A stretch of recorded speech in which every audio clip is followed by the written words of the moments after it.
Hi friends, hello, welcome to Crazy voice. இன்றைக்கி நாம் பார்க்க போகிறது ஒரு க்ரைம் டிடெக்டிவ் நாவல் தான்.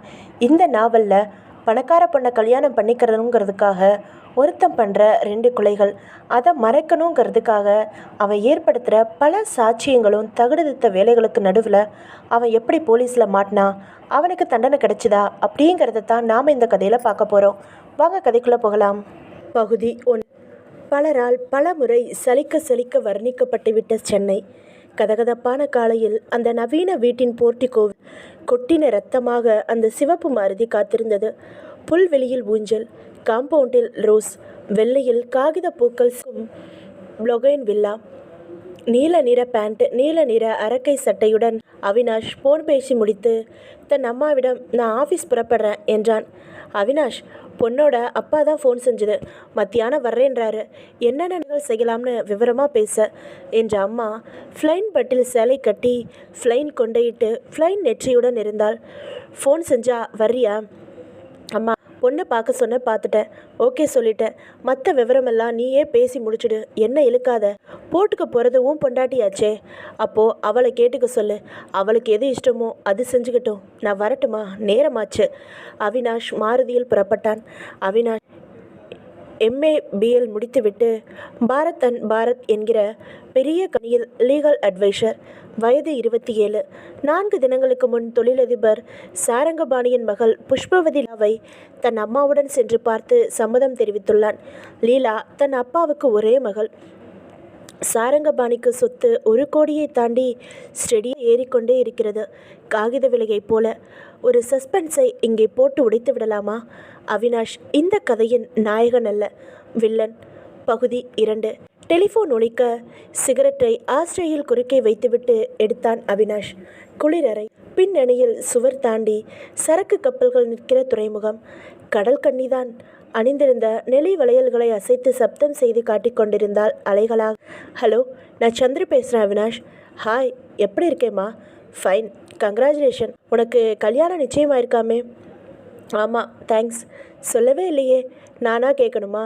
சேச்சே, அப்படி இல்லை, சஸ்பென்ஸாக ஒரு பார்ட்டிக்கு இன்வைட் பண்ணி அப்போ சொல்லலாம்னு இருந்தேன். பெரிய கையால் பிடிச்சிருக்க. அப்போது அந்த பொண்ணு, அவள் பேர் என்ன? யாரை சொல்கிற சந்துரு? ஐயா, புரியாத மாதிரி டபாய்க்கிற. நிஜமாக புரியலை, என்ன சொல்கிற நீ? ஒரு தடவை சினிமா தியேட்டரில் எனக்கு அறிமுகப்படுத்தலை நீ? ஓ, நந்தினியை சொல்கிறியா? ஆமாம், நந்தினி தானே அவள் பேர். லவ் பண்ணலையா அவளை? சேச்சே, ஒளராத, just she is your friend. வில்லங்கமாயிட போகுதுடா, பார்த்துக்கப்பா. Chandru, don't me silly. என்கிட்ட உளறின மாதிரி வேறு யார்கிட்டையும் உளறிடாத, வேறு பேசு. ஒய்ஃபோட லண்டன் போக போகிறதா சொன்னியே, நினைவிருக்கா? அது சம்மந்தமாக தான் ஃபோன் செஞ்சேன். வீட்டை மீனம்பாக்கத்தில் எக்ஸ்டென்ஷன் ஏரியாவில் கட்டி தொலைச்சிட்டேன். பயமாக இருக்குது. என்ன பயம் உனக்கு?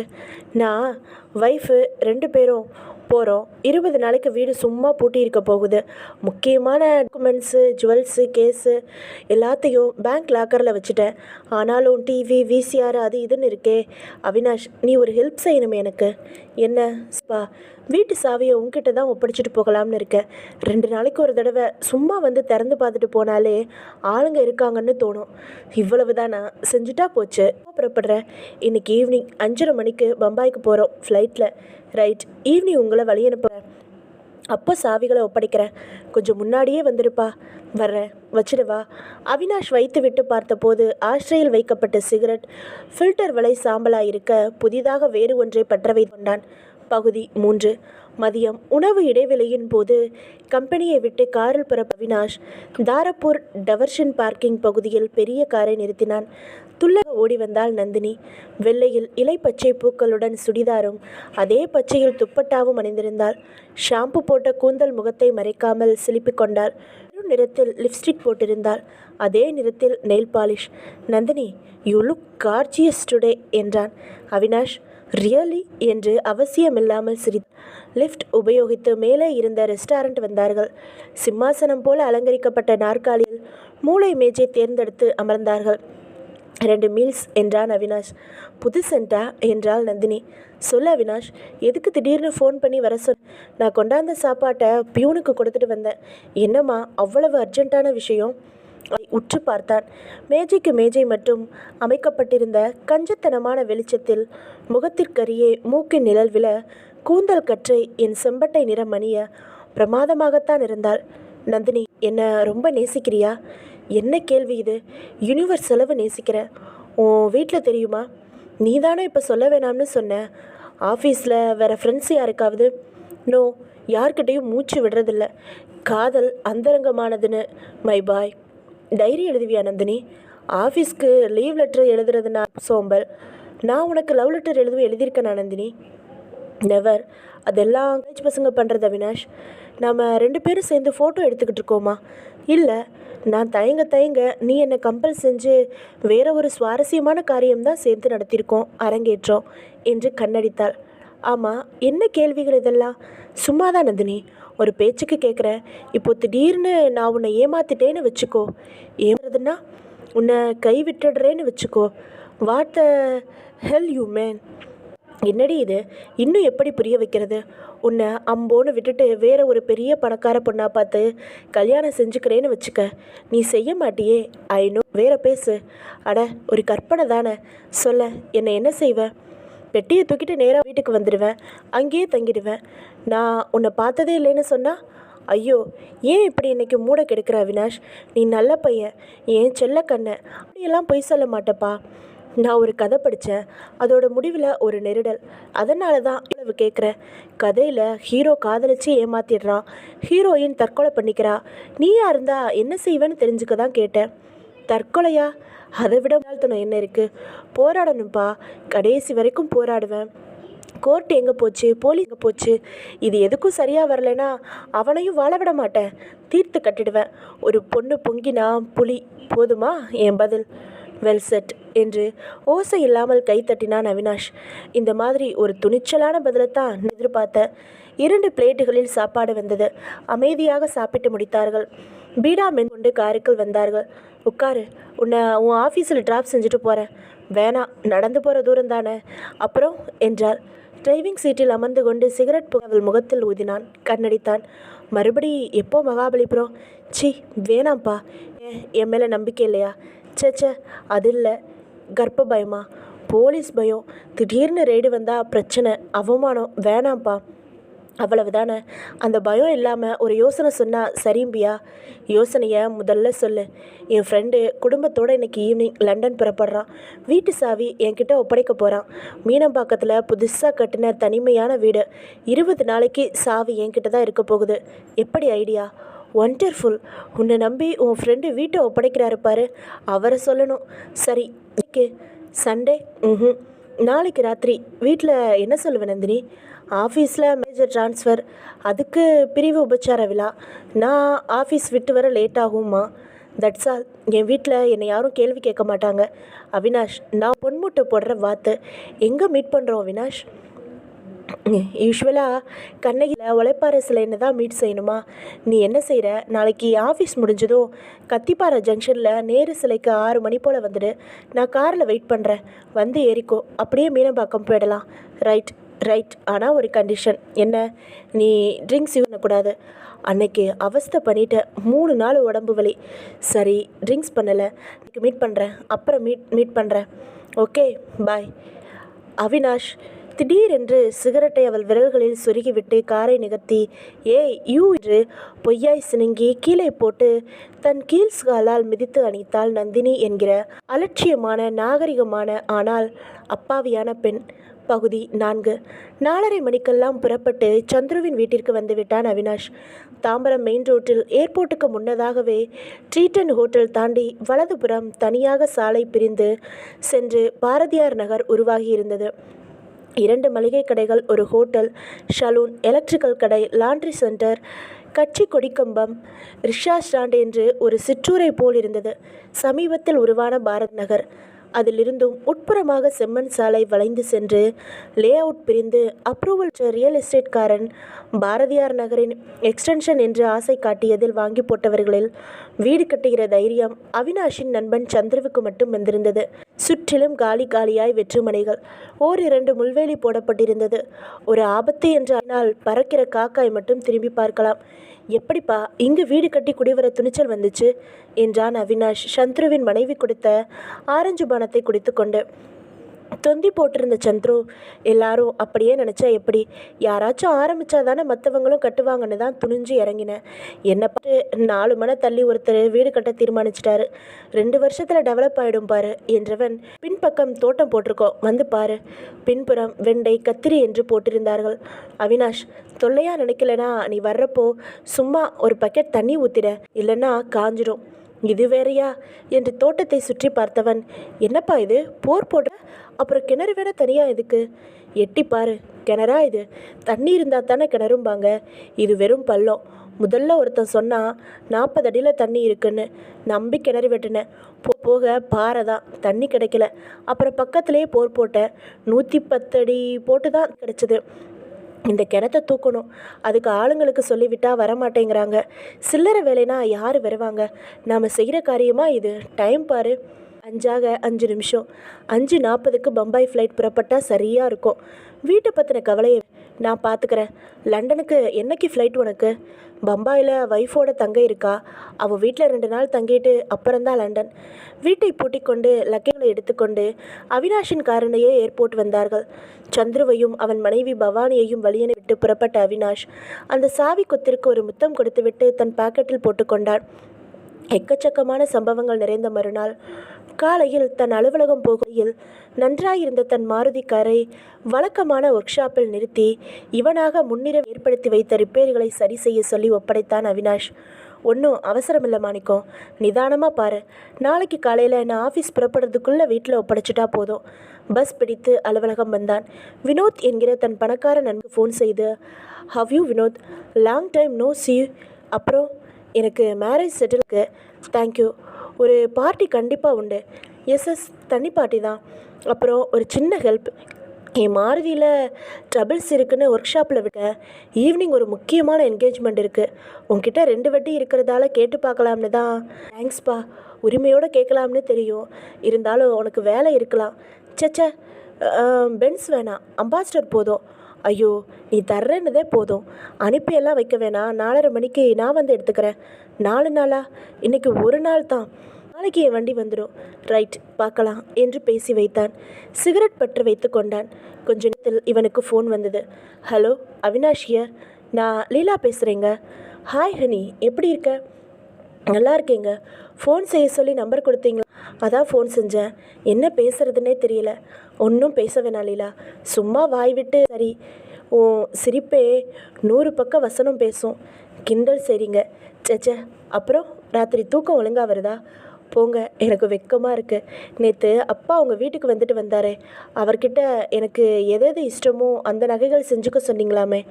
ஆமாம், உங்கள் விருப்பம்னு ஒன்றும் இல்லையா? அதுக்கு அவசியம் இல்லை லீலா. ஏன், என் ரசனையும் உன் ரசனையும் ஒன்றுன்னு தெரிஞ்சிருச்சே. எப்படி? உன்னை எனக்கு பிடிக்கும், உனக்கு என்ன பிடிச்சிருக்கே? தாய் விட்டு சிரித்தாள் லீலா. எங்க இன்னொரு தடவை சிரிய.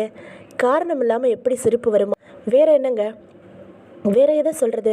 விருந்தாளி வர்றாங்கன்னு வீட்டை சுத்தம் செய்வோம் இல்லையா, அது மாதிரி ஒரு சின்ன சிக்கலை இன்னைக்கு சுத்தம் செய்யணும் எனக்கு பர்சனலாக. என்ன அது? சொல்கிறேன், கண்டிப்பாக சொல்கிறேன். இப்போ இல்லை, ஃபஸ்ட் நைட்டில் உன் மடியில் படுத்துக்கிட்டு உன்னை வாசனை பார்த்துக்கிட்டே சொல்கிறேன். ஐயோ, நீங்கள் ரொம்ப மோசமாக பேசுகிறீங்கப்பா. வச்சிடுவா, நாளைக்கும் ஃபோன் செய்யணும். என்ன? பார்க்கலாம். பார்க்க முடியாது, பேசலாம் என்று வைத்தான். அழகு தேவதையே, லக்ஷ்மி கடாட்சத்தோடு என் வீட்டில் அடியெடுத்து வைக்கப் போகிற என் இனியவளே, அழகு செல்லம் 2 சுளையாக என்னை தேடி வரும்போது நடுவில் வந்த காதல் ஒரு பொருட்டா என்ன? ஆஃபீஸில் வேலை பார்த்து கோடிக்கணக்கில் நான் சம்பாதிக்க வேண்டுமென்றால் 7 ஜென்மம் கூட போதாது. பணமே இன்றைய வாழ்வின் அச்சாணி. அதற்கு முன்பு காதலாவது, கத்தியாவது, நீதியாவது, நேர்மையாவது. பணம் இருந்தால் எல்லாத்தையும் விலை கொடுத்து வாங்கிடலாம், எதையும். அதற்காக சில கெட்ட காரியங்கள் செஞ்சால் தப்பில்லை. நான் ஒரே கெட்ட காரியம் தானே செய்ய போகிறேன். 2 எழுத்து காரியம், கொலை. சட்டம் படித்தவன்கிறத நுணுக்கமாக செய்ய போகிறேன். வாகாக வாய்ப்புகள் எனக்கு அமைஞ்சிருக்கு. வாட்டுடு. மாலை 6 மணிக்கு கத்திப்பாரா சந்திப்புக்கு அருகில் நீல நிற அம்பாசிடர் காரில் அமர்ந்திருந்தான் நஷ். காரின் முன்பின் நம்பர் பிளேட்டுகள் மேல் ஃபார் ரிஜிஸ்ட்ரேஷன் என்று கையில் வாங்கி ஸ்லிப் போட்டி வைத்திருந்தான். வரப்போகிற நந்தினிக்காக காத்திருந்தான். மாலை சூரியன் நடக்கப் போகிற அநியாயம் அறிந்து வெகுண்டு சிவந்திருந்தான். நாளைக்கு கோர்ட்டில் சாட்சிக்கு அழைப்பார்களோ என்று பயந்து விரைவாக ஓடி ஒளியில் பார்த்து கொண்டிருந்தான். சில நிமிடங்களில் 3 பீஸ் மிடி உடையில் ஆட்டோவில் இருந்து இறங்கி மாருதியை தேடினாள் நந்தினி. தன் காரில் இருந்து கையசைத்து அழைத்தான் அவினாஷ். வந்தா. ஹே, புது காரா? சொல்லவே இல்லையே. உட்காரு, போய்கிட்டே சொல்கிறேன். அவன் அருகில் அமர்ந்ததும் அணிந்திருந்த குளிர் கண்ணாடியை கலற்றி மடக்கி கைப்பைக்குள் வைத்து கொண்டாள். எப்போ வாங்கின அவினாஷ் என்றால் அவன் தோளில் கை கோர்த்து சரிந்து தொங்கிக் கொண்டு. Friend car, Maruti repair. Nandi மௌனமாக காரை செலுத்தினான். பாரதியார் நகருக்கு பிரியும் சாலையில் பிரிந்து நகரை செம்மண் சாலையில் சந்துருவின் வீட்டின் முன்னால் கொண்டு வந்து காரை நிறுத்தின போது முற்றிலும் இருட்டி போயிருந்தது. மேற்கில் மிக லேசாய் வெளிச்ச கீற்று பாக்கி இருந்தது. நந்தி இறங்கினதுமே விசிலடித்தாள். நல்லா நல்லா பிடிச்சியா வீட்டை? அனாதையா இருக்குதே. நமக்கு தொந்தரவே இருக்காது நந்தினி. தன் வீடு போல சுதந்திரமாக சாவி போட்டு திறந்தான் அவினாஷ். உள்ளே வந்தார்கள். கதவை சாத்தினான். படுக்கை அறைக்கு அழைத்துச் சென்றான். விளக்குகளை போட்டான். ஒரு விமானம் மிக தாழ்வாக பறந்து சென்றதில் அதன் அதிரும் எஞ்சின் சத்தத்தில் கட்டிடமே உதறுவது போல் ஒரு பிரமிப்பட்டது. எனக்கு ஒரு ஜோக் நினைவு வருது அவினாஷ் என்றாள் சுதந்திரமாக கட்டிலில் அமர்ந்த நந்தினி. சொல்லு. செக்கில் ஒருவனுக்கு ரொம்ப விருப்பமா, ஆனால் சோம்பேறியான். அதனால் நிலநடுக்கம் அடிக்கடி ஏற்படுற ஊரில் ஹனிமூனுக்கு வைஃப் அழைச்சிட்டு போயிட்டு கட்டிலில் தயார் நிலைக்கு வந்துட்டு நிலநடுக்கத்துக்காக காத்திருந்தானா. அவினாஷ் ரொம்ப ரசித்தவன் போல சிரித்தான். தவளைகள் சங்கீதம் துவங்கி இருந்தன. மற்றபடி அமைதி. நந்தினி, இன்னைக்கு தான் உன் வாழ்க்கையோட கடைசி நாள்னா நீ கடைசியாக என்ன ஆசைப்படுவ என்றான் நிதானமாக. உனக்கு நைட்டு எதுவும் கலண்டுடுச்சாப்பா? நட்டு எதுவும் கலண்டுடுச்சாப்பா? வர வர ஒரே கற்பனை கேலியாவே கேட்க. பதில் சொல்ல. வெல், அப்படின்னா சாகுறப்பவும் உன்னை அணைச்சிக்கிட்டு இருக்கணும்னா சிம்பிளான கடைசி ஆசையா உன்னோடது? நிறைவேற்றிடலாம் என்று கண்ணடித்த அவினாஷ் தன் சட்டையை கலற்றினான். பெட்ரூமின் கதவை சாத்தினான். 0 வாட் சிவப்பு வெளிச்சத்தை மட்டும் வைத்துக்கொண்டு மற்றவற்றை அணைத்தான். கட்டிலுக்கு வந்து அவளை அணைத்து கொண்டான். இருவரும் மௌனமாக, ஆனால் துரிதமாக எல்லாம் உதறி மெல்லிய வெளிச்சத்தை மட்டும் ஆடையாக்கி கொண்டு அனல் மூச்சு விட்டார்கள். கைகள் தவித்து தடுக்கி தாண்டி தவழ்ந்தது. பகுதி 5. அந்த ஆட்டோ நிதானமாக விரைந்து கொண்டிருந்தது. டிரைவர் பீடி குடித்து கொண்டே ஓட்டினான். உள்ளே அவள் அமர்ந்திருந்தாள். மேனகா காட்டன் சேலை கட்டியிருந்தாள். நீளமான ஒற்றை பின்னலை முன்புறம் போட்டிருந்தாள். தோளில் ஒரு கைப்பை, கையில் ஒரு விலாசம் எழுதின காகிதம் வைத்திருந்தாள். அந்த விலாசம் திருமதி பவானி சந்துரு, 16/7, பாரதியார் நகர் எக்ஸ்டென்ஷன், மீன்பாக்கம், சென்னை 6,27,000. வியர்த்த முதுகுடன் இழந்து கொண்டான் அவினாஷ். அப்படியே சட்டையணிய முதுகோடு சப்பென்று ஒட்டி கொண்டது. ஏன்பா எந்திரிச்சிட்ட? அப்படியே ரொம்ப நேரம் இந்த உலகத்தையே மறந்து போயிடலாம் அவினாஷ் என்றாள் நந்தினி. உலகத்தை மறக்கணும், அவ்வளவுதானே? உடுத்திக்கோ, ஏற்பாடு செய்கிற. அவினாஷ் பேண்ட்டுக்குள் சட்டையை இன் செய்து பெல்ட்டின் பக்கிள் போட்டு கொண்டான். நந்தினி உடுத்தி கொண்டாள்.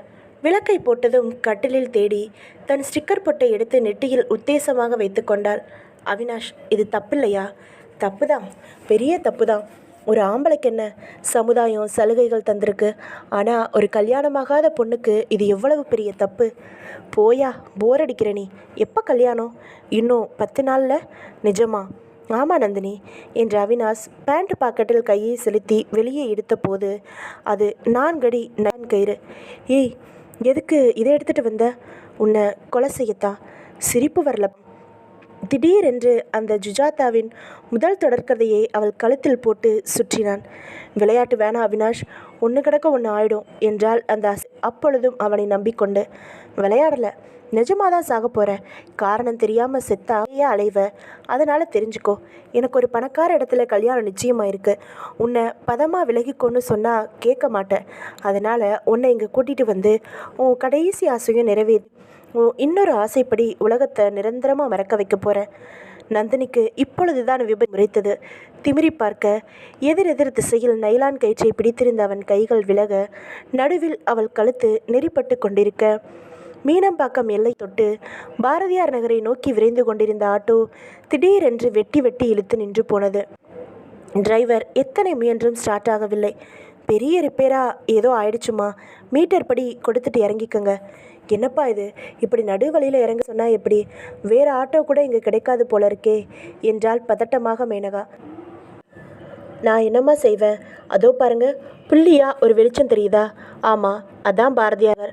அதை தாண்டி நீங்கள் சொன்ன எக்ஸ்டென்ஷன் வேகமாக நடந்தா அரை மணி நேரத்தில் போய் சேர்ந்துடலாம்.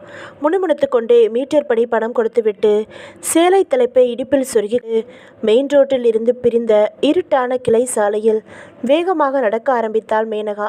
மணி பார்த்தாள் 8:30. குறை நிலவின் அரைகுறை வெளிச்சத்தில் சப் என்று மிதித்து விட்டதை உணர்ந்தாள். குனிந்து உன்னிப்பாக பார்த்தாள். சாணி, சை! அருகில் ஒரு எல்லை பிரிக்க கல் ஒட்டி இருந்தார்கள். அந்த கல்லில் செருப்புடன் சேர்த்து தேய்த்து சுத்தப்படுத்தி கொண்டு மேலே நடந்தாள். பவானி இருப்பாளா? லெட்டர் தான் போட்டிருக்கேனே. இருப்பா, கண்டிப்பாக இருப்பா. இத்தனை தாமதமாக நான் புறப்பட்டிருக்க கூடாது. முன் பின்னாடி வந்திருக்காத. இந்த விலாசத்துக்கு தனியே வரும்போது பகலில் வந்திருக்கணும். நேரம் எங்கே கிடைச்சது? தன் முழு பலத்தையும் உபயோகப்படுத்தி அவனை மிக பாதமாக தள்ள முயன்று ஓரளவு வெற்றி பெற்ற நந்தினி விலகி ஓட எத்தனித்த போது மீண்டும் சிக்கிக்கொண்டாள். அதே படுக்கை அறைக்குள்ளேயே. கயிறு மீண்டும் அவளுடன் அழுத்தமாக செய்தி பேசியது. இந்த முறை மிக அழுத்தமாக. 1 நிமிட போராட்டத்திற்கு பிறகு நாக்கு வெளியே தள்ள விழிகள் பிதுங்க கைகள் தோய்ந்து விழ பிடிப்பில்லாமல் சரிந்து தரையில் விழுந்தாள். இறந்து மூச்சு வாங்கினான் அவினாஷ். அப்படியே நாற்காலியில் தளர்வாக அமர்ந்து வாயால் மூச்சு விட்டான். திறந்த விழிகளுடன் இறந்திருந்த நந்தினியை சலனமில்லாமல் சில வினாடிகள் பார்த்தான். சாரி மை டியர் காதலியே, இது கொலை இல்லை. உன் காதலனோட ஒளிமயமான எதிர்காலத்திற்கு நீ செஞ்ச தியாகம். That's all. இப்போது உன்னை டிஸ்போஸ் செய்யணும். அதுக்கப்புறம் நாம் வந்த சுவடுகள் எல்லாத்தையும் கலைக்கணும். நிறைய வேலைக்கு. பாரதியார் நகரில் 7:30 மணிக்கே இலவு வீடு போல ஒரு துக்க வீடு. துக்க ஓடு எல்லா வீடுகளுக்கும் வந்துவிடும். யாரும் வெளியே வரமாட்டார்கள். கடைகள் 8 மணிக்கு சாத்து விடுவார்கள். மேனகா சந்தடியே இல்லாமல் பாரதியார் நகரின் ஒரு தெருவில் விலாசம் விசாரிக்க ஆள் தேடினாள். ஒரு லாட்ரி சீட்டு கடை வாசலில் பெஞ்சு போட்டு படுத்திருந்த ஒரு ஆசாமி விழித்திருக்கிறான் என்பது அவனில் வீடியோ சிகரெட்டோ நெருப்பு மிளிர்வதில் தெரிந்தது. அவனை அணுகி எஸ்கியூஸ் மீ என்றாள். அவன் எழுந்து அமர குப்பென்று சாராய வாடை வீசியது. பாப்பாவுக்கு என்ன வேணும்? இந்த அட்ரஸ்க்கு போகணும். பாரதியார் நகர் எக்ஸ்டென்ஷனுக்கு எப்படி போகணும்? எக்ஸ்டென்ஷனா அப்படின்னு ஒன்று இருக்கா? இப்போ தான் புதுசாக உருவாகுதான். என் ஃப்ரெண்டை பார்க்க வந்தேன். அவள் புருஷன் பேர் சந்துரு. கவர்மெண்ட் ஆஃபீஸில் உத்தியோகம். அவள் வீடு தனியாக இருக்கும்னு எழுதியிருந்தா. ரைட்டு. புதுசாக கட்டின வீடு தானே? அவங்களுக்கு பிள்ளைக்குட்டியே இல்லை. 2 பேர் தான். சரியா? ஆமாங்க, அந்த வீடு தான். கொஞ்சம் தூரம் நடக்கணும். இதுலையே நேராக போய் லெஃப்டில் திரும்பி நேராக போய்க்கினே இருந்தால் ஒரு செம்மண் ரோடு பிரியும். அந்த ரோட்டை பிடிச்சு போனால் நேராக அது அவங்க வீட்டில் தான் கொண்டு போய் விடும். ரொம்ப தேங்க்ஸ். அவன் சொன்ன வழிகளில் நடக்க ஆரம்பித்தாள் மேனகா. பகுதி 6. அவினாஷ் திட்டத்தை ஏற்கனவே யோசித்து வைத்திருந்தான். வீட்டின் பின்புற தோட்டத்தில் உபயோகமில்லாத இன்னும் தூர்க்கப்படாத கிணற்று பள்ளத்தில் நந்தினியின் உடலை போட்டுவிட வேண்டியது.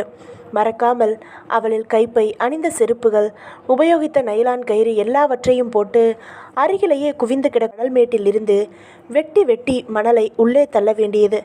சந்துரு வீட்டில் மண் இருப்பதை பார்த்து வைத்திருந்தான். பள்ளம் தோண்டுவது மிக சிரமமான காரியம். ஆனால் பள்ளத்திற்குள் தள்ளி மேலே மணலை சரித்து விடுவது சுலபமான காரியம். ஒரு 1.5 அடிக்காவது சரித்து மூடிவிட வேண்டும். மணல் மேடு கரைக்கப்பட்டது தெரியாமல் சரி செய்து மண்வெட்டியை சுத்தப்படுத்திவிட்டு வீட்டை, குறிப்பாக படுக்கை அறையை நிதானமாக ஆராய்ந்து தடயங்கள் எதையும் தவற விடாமல் புறப்பட வேண்டும். பூட்டிக்கொண்டு நந்தினியை நான் காதலித்தது யாருக்கும் தெரியாது. அவன் சைடிலும் அவள் யாரிடமும் செல்லவில்லை. நான் அவளை நேசித்ததற்கு எந்தவித ஆதாரமும் கிடையாது. அவள் என்னோடு இங்கு வந்ததை பார்த்தவர்கள் யாருமே இல்லை. ஸோ எந்த சிக்கலும் இல்லாமல் எல்லாம் நல்லபடியாக நடக்கப் போகுது. அவினாஷ் பின்புறம் போகும் வழி ஒரு சின்ன கபோர்டுக்குள் இருந்த மண்வெட்டியை எடுத்துக்கொண்டான். வீட்டின் பின் கதவுகளை திறந்து வைத்தான். படுக்கை அறைக்குள் வந்தான். குனிந்து நந்தினியை தூக்க போன போது வீட்டின் காலிங் பெல் ஒலித்தது. அவினாஷிற்கு தூக்கி வாரி போட்டது. ஒரு கையால் மிக அவசரமாக தன் இதயத்தை அழுத்தி பிடித்து கொண்டான். யாரது? மிக வியர்த்து போனான். நாக்கு உலர்ந்தது. மீண்டும் காலிங் பெல் ஒலித்தது. அவினாஷ் எச்சில் விழுங்கினான். பதட்டப்படாத. முட்டாள் சந்துருவை தேடி யாராவது இயல்பாக வந்திருக்கலாம். சமாளி. பேசி சாமர்த்தியமாக சமாளி. உடனே கட் பண்ணி அனுப்பு. அவினாஷ் படுக்கை அறையின் கதவை சாத்திவிட்டு ஹாலுக்கு வந்தான். அவன் வாசல் கதவை அடைவதற்கு முன் 3வது முறையாக மணி ஒலித்தது. கதவை அணுகி மேஜிக் ஐ வழியாக பார்த்தான். ஒரு இளம் பெண். யாருவ இந்த நேரத்தில்? யாரது என்றான் அதட்டலான குரலின் கதவை திறக்காமல். கதவை திறங்க சார், நான் பவானியோட ஃப்ரெண்டு மேனகா. தயக்கத்துடன் கதவை திறந்து ஹலோ சார் என்று புன்னகைத்தாள் மேனகா. உங்கள் வீட்டை கண்டுபிடிச்சு வர்றதுக்குள்ளே போதும் போதும்னு ஆயிடுச்சு என்று உரிமையோடு உள்ளே நுழைந்த மேனகா, எங்க பவானி இல்லை? இல்லைங்க. நீங்கள் மிஸ்டர் சந்துரு தானே? இல்லைங்க, நான் சந்துருவோட ஃப்ரெண்டு. எஸ்மி, இதான மிஸ்டர் சந்துரு வீடு? ஆமாம், ஆனால் புருஷன் பொண்டாட்டி 2 பேரும் லண்டன் புறப்பட்டு போயிருக்காங்க. வீட்டு சாவி என்கிட்ட கொடுத்துட்டு போனாங்க. நான் இங்கே ஓய்வாக கணக்குகள் பார்க்க வந்தேன். அவங்க ஃபேமிலி ஃப்ரெண்டு நான். மை காட் என்று மிகவும் ஏமாற்றமாக நாற்காலியில் அமர்ந்தாள் பென்று. உடனே எழுந்து சென்று விடுவாள் என்று இவன் பெரிதும் எதிர்பார்த்து மௌனமாக இருந்தான். நான் லெட்டர் போட்டிருந்தேனே பவானிக்கு. என்னைக்கு? நேற்று. அது இன்னைக்கு வந்திருக்கோம். அவங்க புறப்பட்டு போனது நேற்று சாயங்காலம். நான் பவானிக்கு பெஸ்ட் ஃப்ரெண்டு. ஊர் மாயவரம். காலையில் தான் மெட்ராஸ் வந்தேன். என் சித்தி வீட்டில் தங்கினேன். ஒரு பேங்க்கு பரீட்சை எழுதுறதுக்கு வந்தேன். சாயங்காலம் சித்தி வீட்டில் சொல்லிட்டு புறப்பட்டேன். இந்த மாதிரி என் ஃப்ரெண்டு வீட்டுக்கு போகிறேன், அவள் வீட்டில் தங்கிட்டு காலையில் அவள் வீட்டிலேருந்து புறப்பட்டு ஊருக்கு போவேன்னு. வர்ற வழியில் ஆட்டோ ரிப்பேர். அரை மணி நேரம் நடந்தே ச்சே, இது ஒரு மோசமான தினம் என்றாள் மேனகா. ஆமாம் என்றான் அவினாஷ். அவளை எடுத்து பார்த்தான். இப்போது உங்கள் சித்தி வீட்டுக்கு திரும்பி போக போகிறீங்களா? சித்தி வீடு மாம்பழத்தில் சார். இந்த நேரம் ஆட்டோ கிடைக்குமா? நான் மெயின் ரோட்டுக்கு போகிறதுக்கே அரை மணி நேரம் ஆகிடும். வாசலில் நிற்கிற கார் உங்களோடதா? ஆமாம். உங்கள் பேர் என்ன? அவினாஷ். ப்ளீஸ் என்னை மாம்பழத்தில் ட்ராப் பண்ண முடியுமா? அவினாஷ்க்கு மிக மிக எரிச்சலாக வந்தது. எங்கேருந்து தான் வந்து தொலைஞ்சா இந்த சனியை? வீட்டுக்குள்ளே நந்தினியோட பிணத்தை போட்டு வச்சுட்டு இவளை கொண்டு போய் மாம்பழத்தில் விடுறதா? ஆனால் வேறு வழி இல்லை. இதுக்கு சம்மதிக்காட்டா இங்கே ஒரு அறையில் எடுத்துக்கிட்டு காலையில் எழுந்து ஊருக்கு போகிறேன்னு சொல்லிடுவா. அதுக்கு இது பெட்டர். எப்படியும் இவளை இங்கேருந்து சீக்கிரமாகவே வெளியே அனுப்பியாகணும். சரி என்றான் அவினாஷ் எரிச்சலை உள்ளே அடக்கி கொண்டு.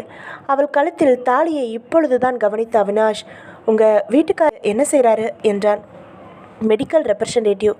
மேனகா முந்தானை தலைப்பால் முகத்திற்கு விசிறிக்கொண்டு, அந்த ஃபேனை போடுங்களேன், அவ்வளவு தூரம் நடந்து வந்தது ரொம்ப வாய்ப்பாக இருக்குது என்றாள். ஒரு 10 நிமிஷம் கழித்து புறப்படலாம். வேண்டா வெறுப்பாக ஃபேனை போட்டான். அழகாக இருக்குது, ஆனாலும் ரொம்ப தூரம். இப்போ நீங்களும் இல்லாமல் வீடு பூட்டி இருந்தால் ரொம்ப தவிச்சு போயிருப்பேன். உங்கள் சித்தி வீட்டில் இந்த வீட்டோட அட்ரஸ் கொடுத்துட்டு வந்தீங்களா? இல்லை, மீனம்பாக்கத்தில் ஒரு ஃப்ரெண்டு வீட்டுக்கு போய் தங்கிட்டு காலையில் ஊருக்கு போயிடுவேன்னு தான் சொன்னேன். எதுக்கு கேட்குறீங்க? சும்மா தான். போகலாமா என்றான் அவினாஷ். குடிக்க தண்ணி கொடுங்களேன். அவினாஷ் தயங்க விட்டு தண்ணீர் எடுக்க சமையல் அறைக்கு செல்ல இயல்பாக அந்த சுற்றி பார்க்கிற நோக்கத்துடன் எழுந்த மேனகா டிவியை அடைந்து அதன் மேல் வைக்கப்பட்டிருந்த ஃப்ளவர் வாஷை ரசித்தாள். அருகே பெட்ரூம். அதன் கதவு திறந்திருக்கிறதோ இல்லையோ என்கிற சந்தேகத்துடன் கைப்பிடியை அழித்து உட்புறம் தள்ளி தரையில் பிணமாக கிடந்த நந்தினியை பார்த்துவிட்டு உடனே அறிவிட்டாள். தண்ணீருடன் வந்த அவினாஷ் விக்கித்து நின்றான். இது இது என்ன சார் என்றால் திக்கி. என்ன பதில் சொல்வது என்று புரியாமல் தத்தளித்தான். கொலையா? இல்லை, வந்து குளறினான். சொல்லுங்க, யார் நீங்கள்? இது யாரு? என்ன செஞ்சீங்க இவளை? பேண்டின் 2 பாக்கெட்டுகளிலும் கைகளை நுழைத்திருந்த அவினாஷ் கையால் சற்று முன் பணியாற்றி களைத்திருந்த நைலான் கயிற்றை நெருடி பார்த்தான். இவளை வேற எந்த வகையிலையும் சமாளிக்க முடியாது. கிணத்துல 10 பிணங்களை கூட தள்ள முடியும். வேறையே இல்லை. இவளை சமாதி செஞ்சிட வேண்டியது தான். நிதானமாக அவளை நோக்கி முகத்தில் சலனம் இல்லாமல் ஏறினான். நான் கேட்டுட்டே இருக்கேன், பதில் சொல்லாமல். அவினாஷ் சடார் என்று கயிற்றை எடுத்து அவள் கழுத்தை வளைக்க முயன்ற போது அவனிடமிருந்து ஏதோ தாக்குதலை நிச்சயமாக எதிர்பார்த்த மேனகா விருட்டென்று விலகினாள். கத்தத் துவங்கினாள். ஓடிவாங்க, கொலை, காப்பாத்துங்க. யாருக்கும் கேட்காது பொண்ணு. அவளை நோக்கி பாய்ந்தான். விலகி ஓடினாள் வாசல் கதவை நோக்கி. அவினாஷ் அவளை தப்ப விட்டால் எல்லா காரியமும் கெட்டுவிடும் என்பதை முற்றிலும் அதிவேகமாக தொடர்வதற்குள் மேனகா வாசல் கதவை திறந்து வெளியே பாய்ந்து விட்டாள். இன்னும் காம்பவுண்ட் சுவர் கட்டாமல் தற்காலிகமாக கல் தூண்கள் நட்டு முன்கம்பி வேலி அமைத்த எல்லையின் திறப்பு மர கதவின் கொக்கி நீக்கி திறந்து சாலையில் பாய்ந்தாள். படபடத்த முந்தானை கதவோர முள்கம்பியில் சிக்கி அவளை பின்னால் இழுக்க வெடுக்கென்று பிடுங்கி கிழித்து கொண்டு ஓடினாள் மேனகா. வேட்டை நாயின் வேகத்தில் அவளை துரத்த ஆரம்பித்தான் அவினாஷ். தொலை தூரத்தில் இருந்தது பாரதியார் நகர். மேனகா பாரதியார் நகரை நோக்கி கொலை கொலை என்று கத்திக்கொண்டே ஓடினாலும் அவினாஷின் விரைவு கால்கள் அவளை சமீபித்து கொண்டிருந்தன. 2 நிமிடங்களில் அவளை அணுகிவிட்டவன் அடுத்த கைவீச்சில் நீளமான அவளின் பின்னாலை பிடித்துவிட்டான். சடக் பிரேக் போட்டது போல வெடுக்கென்று நிறுத்தப்பட்ட மேனகா மூச்சு வாங்கி கொண்டே திமிர அவினாஷ் நைலான் கயிற்றே அவள் கழுத்தில் மூர்க்கமாய் சுற்றினான். வெறித்தனமாக செயல்பட்டான். தன் கடித்து கொண்டு கயிற்றை இறுக்கினான். நமக்கே வம்புன்னு குறைநிலா மேகத்திற்குள் ஒளிந்து கொள்ள மேனகா மரணத்தை முத்தமிட்டாள். கண்ணு கெட்டியவரை இருட்டு. காற்று சிலீர் என்று வீசிக்கொண்டிருக்க சில வினாடிகள் அமைதியாக அவளை பிடித்தபடி நின்ற அவினாஷ் சென்று ஒரு சில தீர்மானங்களுக்குள் வந்தான். மேனகாவோட உடலை முதுகுக்கடியிலும் கால்களுக்கடியிலும் கைகளை கொடுத்து தூக்கி கொண்டு விரைவாக சந்துருவின் வீட்டிற்குள் திரும்பினான். போர்ட்டிகோவில் நின்றிருந்த அம்பாசிடர் காரின் பின் சீட்டில் கிடத்தினான். அவள் தோளில் இருந்த கைப்பையை எடுத்துக்கொண்டு வீட்டிற்குள் வந்தான். ஒரு கொலையை மறைக்க இன்னொரு கொலையா? பார்த்து தொலைச்சிட்டாலே. பார்க்காம இருந்திருந்தா சித்தி வீட்டில் ட்ராப் பண்ணிடலாம்னு தான் இருந்தேன். இவளையும் கிணத்துக்குள் போட்டு மூடுறது தப்பு. நந்தினி இந்த வீட்டுக்கு வரப்போகிறது யாருக்கும் தெரியாது. ஆனால் மேனகா தன்னோட சித்திட்ட முழு விலாசம் தெரிவிக்கலைனாலும் கூட வேறு யார்கிட்டையாவது பவானியை சந்திக்க போகிறேன்னு சொல்லியிருக்கலாம். மாயவரத்தில் தன்னோட கணவர் சென்னைக்கு போகும்போது பவானியை சந்திக்க போகிறேன்னு சொல்லிட்டு வந்திருக்கலாம். அதனால் மேனகாவை வேறு வகையில் டிஸ்போஸ் செய்யணும். மிக மிக சாமர்த்தியமாக. எப்படி? அவினாஷ் தன் வக்கீல் முளையை கசக்கினான். 5 நிமிடங்களில் திட்டம் தயாரானது. அதை செயல்படுத்தும் முன்பாக மேனகாவின் சற்றே பெரியதா கைப்பையை ஆராய்ந்தான். உள்ளே ஒரு சேலை ஜாக்கெட் இருந்தது. சிறிய மேக்கப் செட், சிறிய மணி பர்ஸ், அதில் 200 ரூபாய் பணம், சில்லறை, எடை பார்த்த ஒரு சிறிய அட்டை. அப்புறம் ஒரு காகிதத்தில் மேனகா தன் மாயவரம் விலாசத்தினை எழுதி வைத்திருந்தாள். ஒரு பேனா, ஜெனரல் நாலேஜ் புத்தகம் ஒன்று. அந்த புத்தகத்தில் மேனகா என்று கையெழுத்து. கைக்குட்டை, அதில் எம் என்று இன்சியல் எம்ப்ராய்டரி செய்திருந்தது. அவள்தான். அவினாஷ் முதலில் அந்த விலாச காகிதம் எடுத்தான். அந்த கைக்குட்டை, அந்த புத்தகம், இது மூன்றும் மேனகாவை அடையாளம் காட்டுபவை. அவினாஷ் தன் சட்டை பாக்கெட்டில் இருந்து ஒரு வெற்று காகிதம் எடுத்தான். அதில் கையெழுத்து மாற்றி எழுதினான். எல் பரிமளா, கேர் ஆஃப் திருமதி அகல்யா, 184 கிருஷ்ணபிள்ளை தெரு, சைதாப்பேட்டை, சென்னை. இந்த சீட்டை உள்ளே வைத்து ஜிப்பை இழுத்து மூடும் முன்பாக சேலையில் ஜாக்கெட்டில் சலவை குறி இருக்கிறதா என்று பார்த்தான். இல்லை. மூடினான். வீட்டின் சாவி கொத்து எடுத்து சென்று வாசலில் மாட்டியிருந்த போஸ்ட் பாக்ஸின் சிறிய பூட்டை திறந்தான். உள்ளே ஒரு இன்லேண்ட் கடிதம் இருந்தது. எடுத்துக்கொண்டு உள்ளே வந்து பார்க்க இது இவன் பார்த்தது போலவே மேனகா பவானிக்கு எழுதின கடிதம். அடுத்து அவினாஷ் நந்தினியை தூக்கி கொண்டு பின்புறம் அந்த கிணற்று பள்ளத்திற்கு வந்து தொப்பென்று உள்ளே போட்டான். விலாச கடிதம், ஜெனரல் நாலேஜ் புத்தகம், இன்லேண்ட் கடிதம், நைலான் கயிறு ஆகியவற்றை தனித்தனியாக சிகரெட் லைட்டரால் வைத்து எரித்து சாம்பலை உள்ளே தள்ளினான். நந்தினி கொண்டு வந்திருந்த அவளின் கைப்பையை ஆராய்ந்தான். நந்தினி என்று சொல்லும்படி எந்த பொருட்களும் இல்லை. அதையும் உள்ளே போட்டான். நந்தினியின் ஹீல்ஸ் செருப்புகளையும் போட்ட பிறகு மண்வெட்டியால் மணலை வெட்டி வெட்டி உள்ளே தள்ளினான். 15 நிமிடங்கள் மணல் தள்ளி டார்ச் அடித்து உள்ளே பார்த்து கொண்டு மணல் மேட்டை அரைத்தது தெரியாமல் நிரவினான். மண்வெட்டியை சுத்தமாக கழுவி எடுத்த இடத்தில் வைத்து படுக்கை அறையில் ஆராய்ந்தான். நந்தினியோ மேனகாவோ தலையில் பூ வைத்து கொள்ளாதது பெரிய கவலையை குறைத்தது. படுக்கை விரிப்பின் சுருக்கங்களை நீக்கினான். மேலும் 1/2 மணி நேரம் பொறுமையாக பார்த்துவிட்டு விளக்குகளை அணைத்து வீட்டை பூட்டி கொண்டு புறப்பட்டான். தன் காரில் அமர்ந்து ஒரு தரம் பின் சீட்டில் திரும்பி பார்த்துவிட்டு ஸ்டார்ட் செய்தான் அவினாஷ். மணி 5:45. சைதாப்பேட்டையில் கிருஷ்ணபிள்ளை தெரு என்பது மிக சிக்கலாக ஒளிந்து கொண்டிருந்தது. சேரி பகுதி அது. வரிசையாக குடிசைகள், மின்கம்பத்தில் கட்டப்பட்ட எருமை மாடுகள், முறையான வாய்க்கால் இல்லாமல் இஷ்டத்திற்கு புகுந்து புறப்பட்ட சாக்கடை. தெருவில் காரை நிறுத்தி அவினாஷ் இறங்கி கொண்ட போது இரவு மணி 1:30 தாண்டி இருந்தது. தெருவில் நாட்டமே இல்லை.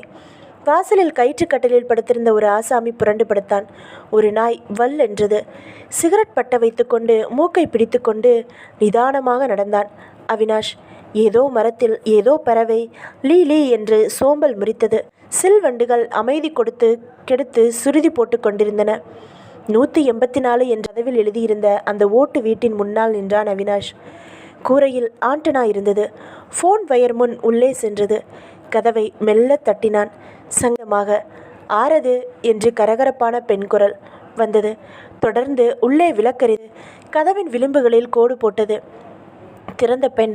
தூக்க கலக்கமாய் இருந்தவள் இவனை பார்த்ததும், அட வக்கீல் சாரு, வாங்க, என்ன இந்த நேரத்தில் என்றான். அவள் அகல்யா, வயது 40, அளவும் அளவும் அதுவே.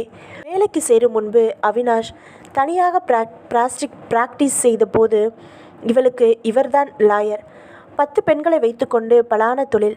யாராவது மாட்டிக்கொண்டால் அவினாஷ் ஜாமீனில் எடுப்பான். ஒரு சமயம் 2 பெண்களை பம்பாய்க்கு கடத்தி விற்றத்தில் இந்த அகல்யா சம்பந்தப்படுத்தப்பட்டிருந்த போது இவளுக்காக வாதாடியவன் அவினாஷ். சாமர்த்தியமாக வாதாடி அகல்யாவை விடுவித்து இவளின் அபிமானத்திற்கு உரியவனானான். 10,000 பணத்தை பீஸாக தந்துவிட்டு, சார், இது என்னால் முடிஞ்சது. உங்களுக்கு எப்போவாவது இந்த கேட்டுவ எந்த வகையிலையாவது உதவி செய்ய முடியும்னு பட்டா கூசாமல் கேளுங்க, தயாராக இருக்கேன். நம்ம கையில் பல ரகத்தில் அடியாளுங்க வச்சுருக்கேன். எப்போவாவது உங்களுக்கு ஏதாச்சும் சிக்கனா தகவல் சொன்னால் டஜன் கணக்கில் அனுப்பி வைப்பாள்யா இந்த அகல்யா என்றவள். உட்காருங்க சார் என்று நாற்காலி எடுத்து பிரித்து போட்டதும் அமர்ந்து தண்ணீர் வாங்கி குடித்தான். எங்க யாரும் இல்லையா என்றான். ஏக பிசி, எல்லா செருக்கிகளுக்கும் டிமாண்டு. மழைக்காலம் பாருங்க, நிச்சயமாக நீங்கள் அதுக்காக வரலைன்னு தெரியும். என்ன சொல்லுங்க என்று தரையில் அமர்ந்து கொண்டார். அகல்யா, உன்னால் எனக்கு ஒரு உதவியாகணும். சொல்ல மாட்டீங்களான்னு தானே காத்துக்கிட்டு இருக்கேன். எனக்கு கல்யாணம் நிச்சயமாயிருக்கு. இந்த சூழ்நிலையில் சம்மந்தமில்லாமல் ஒரு சிக்கலில் மாட்டியிருக்கேன். ஏன் எப்படின்னு விவரமெல்லாம் கேட்காத, தெளிவாக கேட்டுக்க. நாளைக்கு காலையில் போலீஸுக்கு பரிமளாங்கிற பணம் கிடைக்கும். அவள் கைப்பையில் உன் வீட்டு அட்ரஸ் இருக்கும். அதை வச்சு உன்னை தேடி போலீஸ் வரும். பரிமளா ஒரு அனாதை. ஒரு வாரம் முன்னாடி என்கிட்ட வந்தா. அவனையும் எங்களை சேர்த்துக்கிட்டேன். நேற்று ஒரு பார்ட்டிக்காக சாயங்காலம் புறப்பட்டு போனான்னு தத்ரூபமாக சொல்லணும். நகைகளுக்காக அவளை யாரோ கொண்டுட்டதா போலீஸ் நம்பும். நீ அதுக்கு தகுந்த மாதிரி பேசணும். நான் முழு விவரமும் சொல்லித்தர்றேன். போலீஸ் ஒன்று அழைச்சிட்டு போய் அடையாளம் காட்ட சொல்லும். இவ தான் போலான்னு சொல்லணும். அழணும். போலீஸ் உன்கிட்ட பாடியை ஒப்படைக்கும். வாங்கிட்டு வந்து எரிச்சிடணும். இதை முடிச்சா 10,000 நான் உனக்கு தர்றேன் அகல்யா. அட போ சார், 10 வருஷத்துக்கு மேலே உள்ளே தள்ளியிருப்பாங்க. என்னை காப்பாற்றினீங்க. உங்களுக்கு ஆபத்து சமயத்தில் உதவுவதற்கு வாய்ப்பு வராதான்னு இருந்தேன். காசு யாருக்கு வேணும்? நான் என்னென்ன பேசணும் விலாவரியாக சொல்லுங்கள். கச்சிதமாக செஞ்சு முடிச்சிடுறேன். அவினாஷ் பெருமூச்சு விட்டு நிதானமாக சொல்லத் தொடங்கினான். காலையில் 6 மணிக்கு மக்கள் இன்னும் தூங்கட்டும் என்று இயக்கப்பட்டு கதிரவன் இன்னும் முழுக்க கடல் விளிம்பை தாண்டாமல் நின்று கொண்டிருந்தான். ஆடி மாத காற்று இன்னும் குளிர் விலகாமல் அலைந்து கொண்டிருந்தது. ஒல்லியாய் இருந்தார், உயரமாய் இருந்தார். கழுத்தில் மெல்லிய தங்கச்சங்கிலி அணிந்திருந்தார். தாடை மத்தியில் லேசாய் ஒரு பல். இன்னும் முகத்தில் போலீஸுக்கு உரிய பிரத்யேக முரட்டுத்தனம் வந்து சேரவில்லை என்கிற ஸ்டாண்டர்ட் வர்ணனைக்கு உரியவரான சப் இன்ஸ்பெக்டர் தயாளன் போலீஸ் ஸ்டேஷனில் இரவு டியூட்டி பார்த்த களைப்பில் விரல்களில் சொடக்கெடுத்து கொண்டார். கான்ஸ்டபிள் வாங்கி வைந்த காஃபி கிளாஸை எடுத்துக்கொண்டு அதன் சூட்டை உள்ளங்கையில் இதமாக பரவ அமைகிறது. சிப்பாக அனுபவித்து குடித்து முடித்த போது டெலிஃபோன் ஒலித்தது. ஹலோ, போலீஸ் ஸ்டேஷன் என்றார். சார், பெசன்ட் நகர் கடற்கரையில் ஒரு பொண்ணு பணம் கிடக்குது. சீக்கிரம் வாங்க. நீங்கள் யார்? வேணாம் சார், சொல்ல விரும்பல சார். தயாளன் திட்டலாம் என்று வாயெடுக்க எதிர்முனை வைக்கப்பட்டு விட்டது. பச்சை ஆலங்காத்தால சாவு செய்தி. தயாளன் குவார்ட்டர்ஸில் இருந்து இன்ஸ்பெக்டர் ராஜவேலுக்கு ஃபோன் செய்து தகவல் சொன்னார். ஜீப்பை ரெடி செஞ்சு 4 கான்ஸ்டபிள்களுடன் தயாராக சொன்னார். அவர் 10 நிமிடத்தில் வந்து விடுவதாக சொன்னார். சொன்னபடி வந்தார் ராஜவேல். ஜீப் புறப்பட்டார்கள். பேசுனது யாருன்னு கேட்டிங்களா தயாளன்? கேட்டேன் சார். பதில் சொல்லாமல் வச்சுட்டான் சார். பயந்தாங்கொலி. போலீஸ்னாலே மக்கள்கிட்ட ஒரு ஃபயர் வந்துடுச்சுப்பா. என்ன சார்? அதாயா பயம்? ஃபியர் சார் அது. அதான் சொன்னேனே நான். வெத்தலைப்பட்டியை மறந்த அவசரத்தில் வந்து சேர்ந்தார்கள். குழுமி இருந்த சின்ன கும்பலை விளக்கினார்கள். கடற்கரை சாலையிலிருந்து விலகி உள்ளே காய்ந்த மணல் வெளியில் 30 அடி தள்ளி அலை தவழ்ந்து வந்து கொண்டிருக்க கிடந்தாள் மேனகா. அருகில் கைப்பை. மேனகாவின் காதுகளில் அவள் அணிந்த தங்க கம்மல்கள் இப்பொழுது இல்லாமல் வெறுமையாக இருந்தாள். கையில் வளையல் இல்லை. மற்றொரு கையில் வாட்ச் இல்லை. ஆனால் அவை இருந்ததற்கான பதிவும் நிற வித்தியாசம் மாநிற தோல் என்பதால் பளிச்சென்று தெரிந்தது. கழுத்தில் தாலி இல்லை. நகைகளுக்காக எடுத்திருக்காங்கயா என்றார் ராஜவேல். இப்படி எடுத்த எடுப்பில் வெறும் தோற்றத்தை வச்சே அவசரமாக முடிவுக்கு வந்துடுறது தயாளனுக்கு பிடிக்கவே பிடிக்காத விஷயம். ஆனால் எதுவும் சொன்ன கோபம் வந்துடும். ஹிஸ்டீரியா பேஷண்ட் போல் கத்த ஆரம்பிச்சிடுவார். இன்ஸ்பெக்டருங்கிறதால அமைதி காத்தார். கழுத்தை எதையோ போட்டு இருக்கியிருக்கான். இருக்கலாம் சார். இருக்கலாமா? இதில் என்ன சந்தேகம்? சொல்லணுமா? தயாளன் கைப்பையை எடுத்து பாருங்களேன். தயாள் எடுத்த நீளமான ஜிப்பை திறந்து உள்ளே பார்த்தார். ஒவ்வொன்றாக எடுத்து வெளியில் வைத்தார். இளம் பச்சையில் ஒரு சேலை, அதே நிறத்தில் ஜாக்கெட், மேக்கப் செட், பேனா, சின்ன மணிபர்ஸ், அதற்குள் வெறும் சில்லறைகள் மட்டும், தவிர ஒரு எடை பார்த்த கார்டு. 49 மலை போல் உன்னை நோக்கி வரும் கஷ்டங்கள் பனி போல் விலகிவிடும் என்று தமிழிலும் ஆங்கிலத்திலும் அச்சுடன் அச்சாகி இருந்தது. தவிர ஒரு மடக்கப்பட்ட காகிதம். எடுத்து பிரிக்க விலாசம்: எல். பரிமளா, கேர் ஆஃப் திருமதி அகல்யா, 184 கிருஷ்ணபிள்ளை தெரு, சதாப்பேட்டை, சென்னை. ஒரு விலாசம் இருக்கு சார். வெரி குட் என்று வாங்கி பார்த்த ராஜவேல், பரிமளா இவ பேர்? இவ பார்க்க நினச்ச விலாசமாக கூட இருக்கலாம் சார். நேராகவே யோசிக்க மாட்டிங்களா தயாளன்? ரேப் மாதிரி தெரியல, ஆனால் புடவை தலைப்பில் கிழிஞ்சிருக்கு சார். முழங்கையில் இரத்தக்கீரல். போராடி இருப்பா, அப்போ ஏற்பட்டிருக்கோம். போஸ்ட்மார்ட்டம் ரிப்போர்ட் வந்தால் தெரிஞ்சுட்டு போகுது. மேனகாவின் க்ரீம் நிற காட்டன் சேலை விலகி இருக்க க்ரீம் நிற உள்பாவாடை லேசாக தெரிந்தது.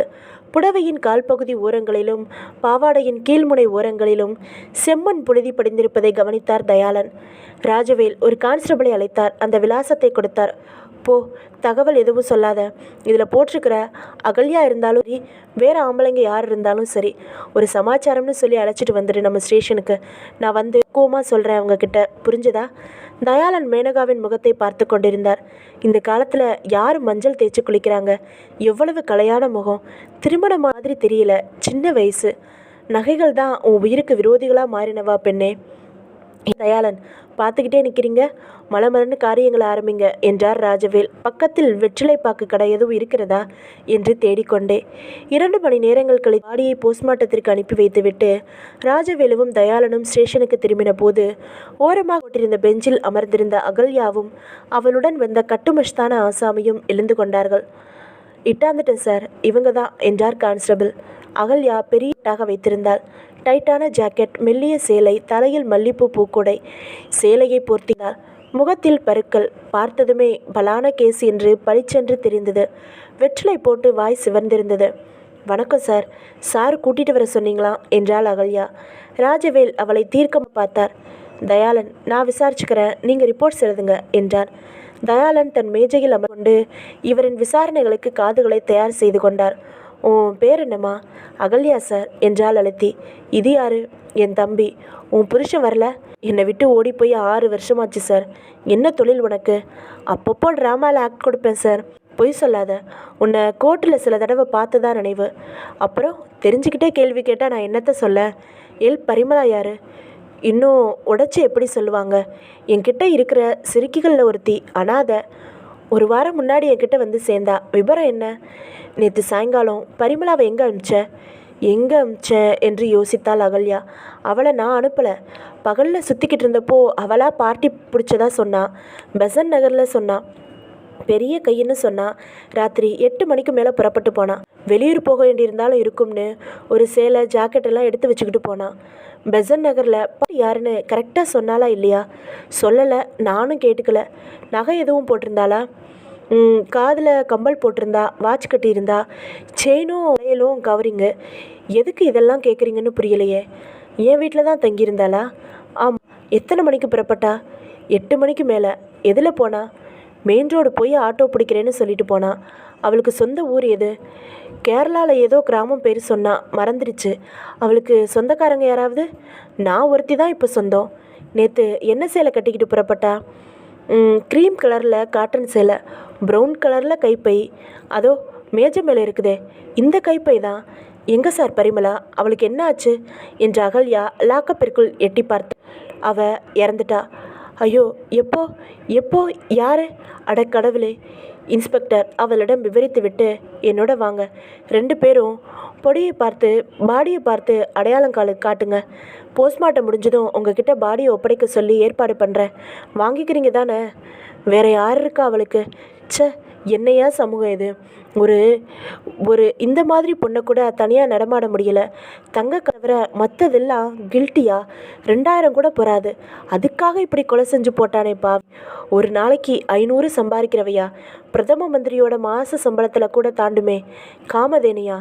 இவளை எவ்வளவு நம்பியிருந்தேன். சினிமாவில் சேர்த்து விடுன்னு திட்டமெல்லாம் போட்டிருந்தேன். லட்சணமாக இருப்பாளே.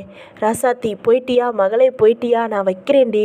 தங்கமே கொல்லி, நான் வைக்கிறேன்டி தங்கம் உனக்கு கொல்லி. உருப்படாதியா இந்த நாடு? அகல்யா சாமியாட ஆரம்பிக்க, இந்தா கூவாத. கொலை நடந்ததுக்கே அவள் செத்து போனதுக்கோ வருத்தப்படுறத காட்டிலையும் அவன் மூலமாக வர இருந்த வருமானம் போயிடுச்சேன்னு பெருசாக கலங்குறியே. சத்தம் போடாத. தொழிலை நடத்துகிற எத்தனை பேரை வச்சுருக்க? 9 இல்லை 8. இவ தான் போயிட்டாளே. என்ன என்ன தெனாவட்டா பதில் சொல்கிற? இவ்வளோ தெனாவட்டா உனக்கு? ஏரியா ஸ்டேஷனில் மாமல் எடுத்துக்கிட்டு தான் இருக்கேன் சார் என்றால் அப்பொழுதும் திமிராக. ராஜவேல் தயாளனிடம் வந்தார். தயாளன், இவ சொல்கிறத வச்சு பார்க்குறப்போ இவளை கொண்டாந்து விட்ட ஆட்டோக்காரன் தான் இப்படி செஞ்சுருக்கணும். ஸ்டாண்டில் விசாரிக்கணும். பெட்ரோலிங் டிவிஷனில் பெசன் நகர் பக்கம் யார் டியூட்டின்னு விசாரித்து வைங்க. அவங்களையும் விசாரிக்கணும். நான் இவங்களை அழைச்சிட்டு ஜிஹெச் போகிறேன். வேறு சொந்தம் எதுவும் இல்லையாமே, பாடியை ஒப்படைச்சிடலாம். என்ன? தயாளனுக்கு இவ்வளவு அவசரப்பட வேண்டாமே என்று தோன்றியது. அகல்யாவின் வார்த்தைகளில் ஒருவித விவரிக்க இயலாத போலித்தனம் தெரிந்தது. இன்னும் கொஞ்சம் விசாரிச்சுட்டு என்று இழுத்தார். போகிற வழியில் விசாரிக்கிறேன். நீங்கள் பெட்ரோலிங் டிவிஷனில்? அது பெட்ரோலிங் டிவிஷன் இல்லை, பேட்ரோலிங் என்ற தயாளனை முறைத்தார் ராஜவேல். ஒரு கொம்பு வித்தியாசமாக போயிடுச்சு, அவ்வளவுதானையா, விடுங்க என்றார். ஜீப்பில் அவர்கள் புறப்பட்டார். பகுதி 7. மாலை செய்தித்தாளில் செய்தி வெளிவந்திருந்தது. கடற்கரை அழகியின் பிணம். ஆட்டோ டிரைவரை போலீஸ் தேடுகிறது. சைதாப்பேட்டையை சேர்ந்த பரிமளா என்கிற இளம்பெண் விபச்சார தொழிலில் ஈடுபட்டிருந்தாள். நேற்றிரவு தன் வாடிக்கையாளரை சந்திக்க ஆட்டோவில் புறப்பட்டு சென்ற பரிமளா பெசன்ட் நகரின் கடற்கரையில் பிணமாக கிடந்தாள். அவளுடைய நகைகள் யாவும் திருடப்பட்டிருந்தன. அந்த நகைகளுக்கு ஆசைப்பட்டு அவளை ஏற்றிச் சென்ற ஆட்டோ டிரைவர் இந்த கொலையை செய்திருக்கலாம் என்று போலீஸ் தேடுகிறது. குற்றவாளியை தேடும் முயற்சிகளில் அடையாறு போலீஸ் ஸ்டேஷன் குற்றப்பிரிவு இன்ஸ்பெக்டர் ராஜவேல் மற்றும் சப் இன்ஸ்பெக்டர் தயாளன் தீவிரமாக ஈடுபட்டுள்ளனர். பேப்பர் பாத்தியா என்றார் சுப்பிரமணியன், மேனகாவின் சித்தப்பா. மாம்பழத்தில் ஃப்ளாட் சிஸ்டத்தில் 3வது மாடியில் சிட் அவுட்டில் ஈசி சேரில் அமர்ந்திருந்தார். மாலை மறைந்து கொண்டிருந்தது. காஃபி கொண்டு வந்து கொடுத்த அவர் மனைவி மேனகாவின் சித்தி என்ன போட்டிருக்கான் என்றாள். ஒரு பிராஸ்டியூட்டையே கழுத்தை நெரிச்சு கொண்டிருக்கா. அவள் போட்டிருந்த நகைகளுக்காக நாடு ரொம்ப மோசமாயிடுச்சு. அதனால தான் நேற்று மேனகாவோட பக்கத்தில் அவள் ஃப்ரெண்டு வீட்டு வரைக்கும் துணையாக போயிட்டு வாங்கன்னு சொன்னேன். ஏண்டி நானா மாட்டேன் என்ன? நீயும் நானும் எத்தனை தடவை மாறி மாறி கேட்டோம். வேணாம் போயிடுவேன்னு பிடிவாதமாக போனான். இந்நேரம் மாயவரமே போயிருப்பா. ஃப்ரெண்டு வீட்டில் தங்கிட்டு காலையில் டிஃபன் சாப்பிட்டு புறப்பட்டுடுவேன்னு சொன்னான். அந்த ஃப்ரெண்டு வீட்டில் ஃபோன் இருக்கிறதா எதுவும் சொன்னாலா? தெரிஞ்சால் ஃபோன் செஞ்சு பேசலாம். ஃப்ரெண்டு பேர் என்னன்னு கூட கேட்க தோணலை. மீனம்பாக்கொண்டு சொன்னான். அதெல்லாம் பத்திரமா போய் சேர்ந்திருப்பா என்ற சுப்பிரமணியன் பேப்பரில் ராசி பலன் படிக்க ஆரம்பித்தார். காஃபி எறிந்து கொண்டே. அதே நாள் அதே நேரம் கொச்சின். அந்த லாட்ஜில் தங்கியிருந்தான் மாதவன், மேனகாவின் கணவன். தன் கம்பெனியின் 4 தினங்கள் கான்ஃபரன்ஸாக கொச்சின் வந்திருந்தான். தன்னோடு வந்திருந்த மற்ற சில ரெப்ரசன்டேட்டிவ்களுடன் சிரித்து கொண்டு சீட்டு விளையாடி கொண்டிருந்தான். என்ன மாதவன், கொஞ்சம் உரீடாக இருக்கிற மாதிரி தெரியுது என்றான் நண்பன் ஒருவன் சீட்டை கலைத்து கொண்டே. ஒன்றுமில்ல, நேற்று என் ஒய்ஃபு ஒரு பேங்க் எக்ஸாமுக்காக மெட்ராஸ் போகணும்னு சொன்னான். போயிட்டு இன்றைக்கி மாயவரம் திரும்பினதும் எனக்கு போஸ்ட் ஆஃபீஸ்லேருந்து ஃபோன் செய்கிறேன்னு சொன்னான்.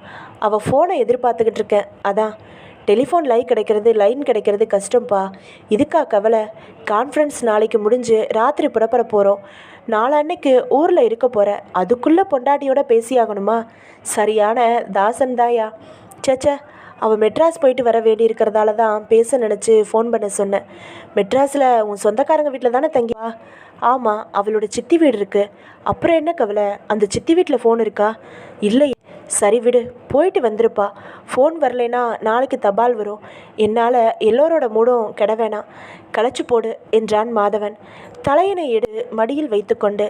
அதே தினம் அதே நேரம் சென்னை அடையாறு காமராஜ் அவென்யூவில் அந்த வாடகை வீட்டில் சைக்கிளை நிறுத்தி களைப்புடன் உள்ளே வந்த தியாகுவை அவன் அம்மா ராஜம் கலவரமாக பார்த்து என்னப்பா ஆச்சு என்றான்.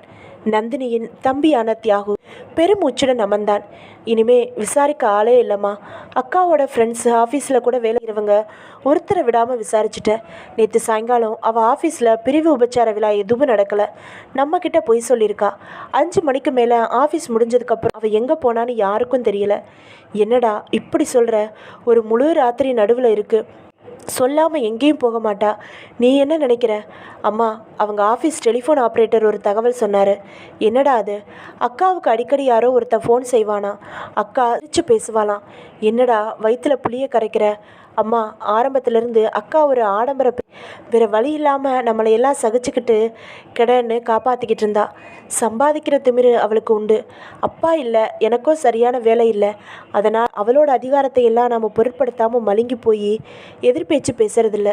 இதில் ரொம்ப தைரியம் வச்சு எவனையோ லவ் பண்ணியிருக்கணும். வீட்டில் சொன்னால் நீ சம்மதிப்பியோ மாட்டியோன்னு சொல்லாமல் அந்த ஆசாமியோட ஓடி இருக்கணும். நீ வேணும்னா பாரு, அவனை ரகசியமாக கல்யாணம் பண்ணிக்கிட்டு திடுதுப்புன்னு வந்து நிற்க போறா. நம்ம நந்தினியாடா அப்படியெல்லாம் செய்வா? அதுக்கும் மேலேயும் செய்யக்கூடிய அவளுக்கு உண்டுமா? இப்போ என்னடா செய்யலாம்? நீயே சொல்லு. போலீஸில் என் பொண்ணை காணோம்னு ஒரு புகார் கொடுத்துருவோமா? இப்போது வீட்டுக்குள்ளே அவமானப்பட்டு நிற்கிறோம். ஊர் பூரா தெரிஞ்சு அவமானப்படணுமா? அவள் கிடக்கிறாமா ஓடுகாலி கழுத. நான் இருக்கேன், நான் உன்னை வச்சு காத்துறேன், கவலைப்படாத என்றான் தியாகு கோபமாக வேகமாக. பகுதி 8. அதே தினம் அதே நேரம் தன் பங்களாவின் சைடில் உள்ள டென்னிஸ் கோர்ட்டில் தன்னுடன் டென்னிஸ் விளையாடி கொண்டிருந்த அவினாஷை வேலைக்காரன் வந்து அழைத்தான். தம்பி, உங்களுக்கு ஃபோன் வந்திருக்கு. நண்பனிடம் எஸ்கியூஸ் சொல்லிவிட்டு வீட்டுக்கு வந்து ஹாலில் இருந்த ஃபோனில் ஹலோ, அவினாஷ் பேசுகிறேன் என்றான். நான் அகல்யா பேசுகிறேன் சார். சாயங்காலம் பேப்பர் பார்த்தீங்களா? பார்த்தேன். பிரமாதம். பாடி வாங்கியாச்சா? வாங்கி கனமாப்பேட்டை சுடுகாட்டில் எரிச்சாச்சு. வெரி குட் ஐயா. சொன்ன கட்டுக்கதையை கடைசி வரைக்கும் ஊர்ஜிதம் செய்யணும். ஒருவேளை மறுபடியும் யார் வந்து விசாரித்தாலும் கவலையை விடுங்க சார். பொண்ணுங்க கிட்ட எல்லாம் சொல்லி வச்சுட்டேன். யாரை கேட்டாலும் இதே கதையை சொல்லுவாங்க. எந்த பிரச்சனையும் வராது. அப்புறம் எனக்கு ஃபோன் எதுவும் செஞ்சிட வேணாம். ஒரு வாரம் கழித்து நானே சந்திக்கிறேன் உன்னை. அவினாஷ் சன்னமாக பேசிவிட்டு வைத்தான். டென்னிஸ் கோர்ட்டுக்கு நடான். மேனகாவின் உடம்பில் இருந்து கலற்றின நகைகளை தாலிக்கொடி உள்ளிட்ட பாதாள சாக்கடையில் போட்டாச்சு. நண்பனோட காரை ஒப்படைச்சாச்சு. திட்டப்படி அகல்யா பாடிய பெற்று எரிச்சாச்சு. போலீஸ் யாரோ ஒரு ஆட்டோக்காரனை தேடிக்கிட்டு இருக்கு. நந்தினியோட வீட்டில் போலீஸுக்கு போனாலும் என்னோட அவளை யாரும் சம்மந்தப்படுத்த முடியாது. அவளை என்னோட பார்த்த ஒரே நபர் சந்துரு. தியேட்டரில் பார்த்த அவன் இப்போ லண்டனில். 20 நாள் கழித்து தான் அவன் ஊருக்கு வரப்போகிறான். அந்த கிணத்தை முழுக்க துர்க்க போகிறான். நந்தினியை உன் நண்பன் அவினாஷோட பார்த்தியான்னு சந்துருவை போய் யாரும் கேட்க போகிறதில்ல. ஆக என்னோட திட்டங்கள் எல்லாமே பர்ஃபெக்ட். நடுவில் சிக்கலாக்க இருந்த மேனகாவையும் சிக்கல் இல்லாமல் பண்ணியாச்சு. நான் மாட்டிக்கிற வாய்ப்பே இல்லை. அதே தினம் அதே நேரம் தன் வாடகை வீட்டில் ரேடியோவில் பாட்டு கேட்டு கொண்டிருந்து ஈசி சேரில் சாய்ந்து கொண்டு சிகரெட் பிடித்து கொண்டிருந்தாள் சப் இன்ஸ்பெக்டர் தயாளன். ஜன்னல் வழியே வெளிச்சம் வாபஸாகி அடுத்த ஆசாமியாக இருட்டு உள்ளே வந்து கொண்டிருந்தது. மரங்களுக்கு கீச்சு கீச்சு மூட்டி நெளிந்து சிரிக்க வைத்து கொண்டிருந்தது காற்று. வாசலில் ஸ்கூட்டர் வந்து நின்றது. கழுத்தில் கேமரா மாலை அணிந்து பத்திரிகை ரிப்போர்ட்டர் பாலாஜி உள்ளே வந்தான். குட் ஈவினிங் சார் என்று அவனாக நாற்காலி இழுத்து போட்டுக்கொண்டு அமர்ந்தான். இந்த பக்கமாக போனேன், பைக் நின்றுச்சு, உடனே இறங்கிட்டேன். நல்லா இருக்கீங்களே, உடம்பு எதுவும் சரியில்லையா? இல்லை, ஈவினிங் பேப்பரில் நியூஸ் பார்த்தேன், உங்கள் பேர் பார்த்தேன். பரிமளா கேஸு, ஆட்டோக்காரனை கண்டுபிடிச்சிட்டிங்களா சார்? இல்லைப்பா, அதை பற்றி தான் சிந்திச்சுக்கிட்டு இருந்தேன். எனக்கு வாட்ச் இன்ஸ்பெக்டர் ரொம்ப அவசர குடுக்கையாக இருக்கார். அவர் அணுகுமுறையே எனக்கு பிடிக்கல. ஏதாச்சும் சொன்னால் எரிஞ்சு விழற எனக்கு தெரியும்னு சொல்கிறாரு. ஒரு வகையில் ஒரு தப்பான அணுகுமுறைக்கு உடந்தையாக இருக்கோமோன்னு எனக்குள்ள குற்ற உணர்ச்சி குறுகுறுக்குது பாலாஜி என்றார் தயாளன். நலிவின லுங்கியே அமர்ந்த நிலையிலேயே இறுக்கி கட்டினார். எதை தப்பான அணுகுமுறைன்னு சொல்கிறீங்க? இந்த பரிமளா கேஸையே எடுத்துக்கங்களேன். விபச்சாரி மத்திச்சு குளிப்பாளான்னு எனக்கு தெரியல. புடவை உள்பாவாடை ஓரமெல்லாம் ஒரே செம்மண் புழுதி. சைதாப்பேட்டையில் அந்த அகல்யா அட்ரஸ் உள்ள தெருவில் தார் ரோடு. அங்கேருந்து மெயின் ரோடு வர்றதுக்கும் பார்த்துட்டேன், எங்கேயும் செம்மண் ரோடு இல்லை. மெயின் ரோட்டில் ஆட்டோ பிடிச்சி பெசன் நகர் வந்தால் ஸ்டேட்மெண்ட் பெசன் நகரையும் சுற்றி அடித்து பார்த்துட்டேன், எல்லாம் பாஸ் ஏரியா. செம்மண் ரோடே கிடையாது. அது ஒரு நெருடல். பார்ட்டிக்கிட்ட போனான்னு சொல்கிறா அந்த அகல்யா. ஆனால் பார்ட்டி யாருன்னு தெரியாதுன்னு சொல்கிறா. அது ஒரு நெருடல். இன்ஸ்பெக்டர்கிட்ட இதை சொன்னால் அலட்சியப்படுத்துகிறாரு, கன்சிடரே பண்ண மாட்டேங்கிறாரு. தயாளன் அந்த கேஸை விசாரிக்க சொன்னார். உங்கள் யூகம் என்ன சார்? எனக்கு ஃபர்ஸ்ட் ஆஃப் ஆல் பரிமளா ஒரு விபச்சாரி நம்ப முடியல. முகத்திலேயே எழுதியிருக்கும்பா. நீங்கள் சொல்கிறது லோக்கல் கேஸ் சார். தரமான கேஸுகள் இருக்குது. பார்த்தா காலேஜ் பொண்ணு மாதிரி இருக்கும், நம்பவே முடியாது என்றான் பாலாஜி. சொந்த அனுபவமா? சேச்சே, ஒரு தடவை பேட்டிக்காக அலைஞ்சப்போ ஒரு மாமா அழைச்சி காட்டினா. சரி, குடும்ப பொண்ணுன்னு வச்சுக்கோங்க. எப்படி கைப்பையில் அகல்யா அட்ரஸ் இருக்கும்? நாமளே எழுதி வச்சா இருக்கும். எனக்கு ஒரு அடிப்படையான டவுட் கிளியர் ஆகும் பாலாஜி. பரிமளா ஒரு விபச்சாரியா? என்னோட வர்றீங்களா? அந்த அகல்யாவை பார்த்துட்டு வரலாம். எஸ் என்றான் பாலாஜி. தயாளன் உடுப்பு அணிந்து ஷூ அணிந்தார். பைக்கில் பாலாஜியை பின்னால் ஏற்றிக்கொண்டார். நேராக ஸ்டேஷனுக்கு வந்தார். இன்ஸ்பெக்டர் இல்லை.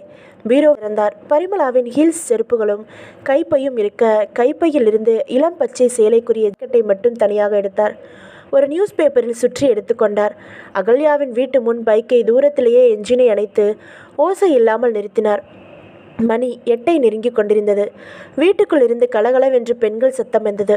ஒரு ஆசாமியோடு வந்த ரிக்ஷாக்காரன் இவரை பார்த்ததும் அவசரமாக ரிக்ஷாவை திருப்பி கொண்டு வேகமாக மிதித்து மறந்தான்.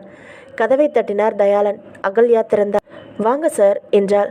கேரம் போர்டு விளையாடிக்கிட்டு இருந்த 3 பெண்களை உள்ள பொங்கடி சனியன்களே என்றதும் அவர்கள் ஓடினார்கள். தயாளனையும் பாலாஜியையும் ஒரு தனி அறைக்குள் அழைத்து வந்து நாற்காலிகள் போட்டு என்ன சார் என்றாள். இந்த வீட்டில் தொழிலா?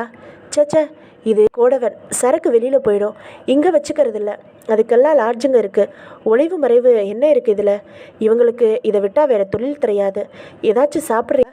கலர் வாங்கியார சொல்கிறேனே பொன்னி. வேணா என்றார் தயாளன். பரிமளாவை தகவலாச்சா? மத்தியானமே ஆச்சு சார். ஊர் உறவுக்கு சொல்லி ஊர்வலமாக எடுத்து போக யார் இருக்கா அவளுக்கு? என்ன ஒரு உடம்புக்காரிங்க. தமிழில் ஒரு படத்தில் டான்ஸ் வாங்கியிருக்க வேண்டும். குயிலியாவது சிலுக்காவது எல்லாரையும் ஓரங்கட்டியிருப்பா. பாவி மக அலைஸில் போயிட்டா. பரிமளா எப்போ உங்ககிட்ட வந்தா? 1 வாரம் முந்தி தான். அதுக்கு முன்னால் கேரளாவில் இதே பொழப்பு தான். அங்கேருந்து இங்கேயே வந்தாலாம். தமிழ் சினிமாவில் நுழையலாம்னு தான். ஓஹோ, அவளோட பெட்டி ஏதாவது இருக்கணுமே, அதை நான் பார்க்கலாமா? பெட்டியாவது கிட்டியாவது 4 சேலை ரவிக்கிய மூட்டையாக கட்டிக்கிட்டு வந்து சேர்ந்தா. அந்த மூட்டையாவது பார்க்குறேனே. மத்தியானமே பொண்ணுங்களுக்கு ஆளுக்கு ஒரு சேலையாக பிரித்து கொடுத்துட்டேன். அவள் பல்லு துளைக்கின பிரிசு வேணும்னா கொண்டாந்து காட்டவா? திமிரா? எந்தெந்த பொண்ணுங்களுக்கு பரிமளாவோட சேலையை கூப்பிடு அவங்கள. எல்லாம் தொழிலுக்கு போயிடுச்சே. நீ கொடுத்து சேலையை கட்டிக்கிட்டா. அகல்யா நெளிந்தாள். இந்த ஆள் என்ன இப்படி சோதனையாக கேள்வி கேட்குறான்? அமைதியாக இருந்தாள். பரிமளாவோட ஏதாச்சும் ஒரு துணியை நான் பார்க்கணும் என்றான் தயாளன். அறைக்குள் வந்து அடியே பொன்னி, உன் சேலைகளில் ஒன்று எடுத்துக்கொடு. போலீஸ்காரர் கேட்டால் இது பரிமளாவோடது தான், நான் உனக்கு கொடுத்தேன்னு சொல்லணும். புரிஞ்சதா? ஒரு சிவப்பு நைலக்ஸ் சேலையுடன் திரும்பினாள் அகல்யா. இந்தாங்க சார், இது பரிமளாவோட சேலை. அப்படியா? இதுக்கான ஜாக்கெட் எங்க? அதுவும் வேணுமா என்று சலித்து கொண்டே உள்ளே போய் பொன்னியின் அந்த சேலைக்கு மேட்சான அவளின் ஜாக்கெட்டை எடுத்து வந்து தந்தாள். இந்த சேலையும் ஜாக்கெட்டும் பரிமளாவோடது தானே என்றார் தயாளன். ஆமாம், சந்தேகம் இல்லையே. இல்லை சார். பாலாஜி, பைக் சைடில் பாக்ஸில் வச்சுருக்கேன், எடுத்துகிட்டு வாங்க. பாலாஜி சென்று நியூஸ் பேப்பரில் சுருட்டின பரிமளா கைப்பையில் இருந்து வந்த பச்சை ஜாக்கெட்டை தர தயாளன் 2 ஜாக்கெட்டுகளையும் உதறி கையளவு இடுப்பளவு இணைத்து வைத்து ஒப்பிட்டு பார்த்தார். 2 அளவுகளும் வெகுவாக வித்தியாசப்பட்டன. என்னம்மா, 2 ஜாக்கெட்டுகளுக்கும் அளவு மாறுதே. அது எப்போ தைச்சாலோ இது எப்போ தைச்சாலோ. ஆக 2ம் பரிமளாவோடதுன்னு தான் சொல்கிறேன். ஆமாம், ஒவ்வொரு உடம்புக்கும் ஒரு வாசனை உண்டு தெரியுமா? நான் என்ன செய்ய போகிறேன்? போலீஸ் நாயை கூட்டிகிட்டு வர போகிறேன். இந்த சிவப்பு ஜாக்கெட்டை அதுக்கிட்ட காட்ட போகிறேன். இந்த ஜாக்கெட்டை வச்சு இதில் உள்ள வாசனையை வச்சு இதோட சொந்தக்காரி இங்கே இருந்தால் அவளை கவ்வி பிடிச்சு அடையாளம் காட்டிட்டோம். செஞ்சு பார்த்துடலாமா? வியர்த்து போனாள். பண்ணலாம் என்றால் தயங்கி. வர்றேன், நாயோட வர்றேன் என்று 2 ஜாக்கெட்டுகளையும் எடுத்துக்கொண்டு புறப்பட்டார் தயாளன் வேகமாக. அவள் வெளியேறியதும் பொன்னி என்று அலறி அழைத்தாள். அகல்யா, இதோ யாரடி இளவோ, இந்த 500 ரூபா, நீ உடனே புறப்படு. பெங்களூருக்கு ஓடு. உன் அத்தை வீட்டில் இரு. நான் கூப்பிட்றப்ப தான் வரணும், தெரிஞ்சுதா என்றாள். வெளியே வந்து பைக்கில் புறப்பட்டார்கள் தயாளனும் பாலாஜியும். நிஜமா நாயை அழைச்சிட்டு வரப்போகிறோமா சார் என்றான் பாலாஜி. அதுக்கு அவசியமே இல்லை பாலாஜி. அகல்யா பேசுறது பூரா போய். இதை கூட கண்டுபிடிக்க முடியலைன்னா நான் இந்த வேலைக்கே லாய்க்கில்லை. அகல்யாவை ஆதாரத்தோடு பிடிச்சாகணும். இது ஒரு புது மாதிரியான கொள்ளைன்னு நினைக்கிறேன் என்றார் தயாளன். புரியலையே. அதாவது நகைகளோட யாராச்சும் பொண்ணு தனியாக இருந்தால் நைஸாக பேச்சு கொடுத்து தனியாக அழைச்சிட்டு வந்து தீர்த்துட்டு கைப்பைக்குள்ளே இவங்களே அட்ரஸை வச்சிட வேண்டியது. அப்புறம் அவள் எங்கள் ஆளுதான்னு நடித்து பாடியை வாங்கி எரிச்சிட வேண்டியது. அப்படின்னு நினைக்கிறீங்களா? அந்த மாதிரி தான் ஏதோ நடந்திருக்கு. இந்த அகல்யா விபச்சார தொழில் நடத்துகிறா. ஆனால் பேச்சில் எவ்வளவு திமிர் பார்த்தீங்களா? காரணம் என்னன்னு தெரியுமா? சொன்னால் வெக்கக்கேடு. இவளுக்கு பின்னணியில் சப்போர்ட்டாக இருக்கிறது ஒரு பெரிய புள்ளி. ஆட்டம் காமிக்கிறா. வெறும் சந்தேகத்தை வச்சுக்கிட்டு இவளை எதுவும் செய்ய முடியாது. அசைக்க முடியாத ஆள் வேணுங்க பாலாஜி. அதுக்கு என்ன செய்ய போகிறீங்க சார்? முதல்ல கொலை செய்யப்பட்டவ யாருன்னு தெரிஞ்சுக்கணும். அதான் பரிமளான்னு. அதெல்லாம் அகல்யா குரூப் விட்ட சுத்தமான ரீலு. அவள் பேரே பரிமளாவாக இருக்குமாங்கிற சந்தேகம்தான் பாலாஜி. நீங்கள் எனக்கு உதவி செய்கிறீங்களா? ஸ்டேஷனில் ரைட் லாயலா கான்ஸ்டபிள் அனுப்பிச்சு செய்ய வேண்டிய வேலை தான். ஆனால் இன்ஸ்பெக்டர் அனுமதிக்க மாட்டார். அவரை பொறுத்தவரை இந்த கேஸில் நான் ஒரு ஆட்டோக்காரனை கொண்டு போய் அவர் முன்னால் நிறுத்தணும். வேறு குறுக்கு யோசனைகள் சொல்லக்கூடாது, குறுக்கு கேள்விகளும் கேட்கக்கூடாது. நான் என்ன செய்யணும் சொல்லுங்கள் சார். வண்டியில் ஃபுல்லாக பெட்ரோல் நிரப்பிக்கங்க. பஸ்ஸில் எங்கெங்கே எடை பார்க்குற மிஷின் இருக்குதோ அங்கே எல்லாம் போய் உங்களோட எடையை போட்டு அட்டையை எடுத்துக்கோங்க.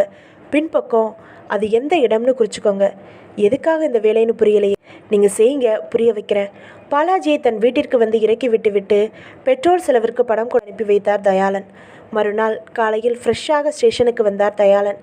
இன்ஸ்பெக்டர் ராஜவேல் தன் மச்சினிக்கு செங்கல்பட்டில் கல்யாணம் என்று போய்விட்டு மாலையில் விடுவேன் என்றும், பரிமளா கேஸில் அந்த ஆட்டோ டிரைவரை கண்டுபிடிக்க ஏதாவது முயற்சிகள் செய்யும்படியும் சொல்லிவிட்டு போனது இவருக்கு பெரிய ரிலீஃபாக இருந்தது.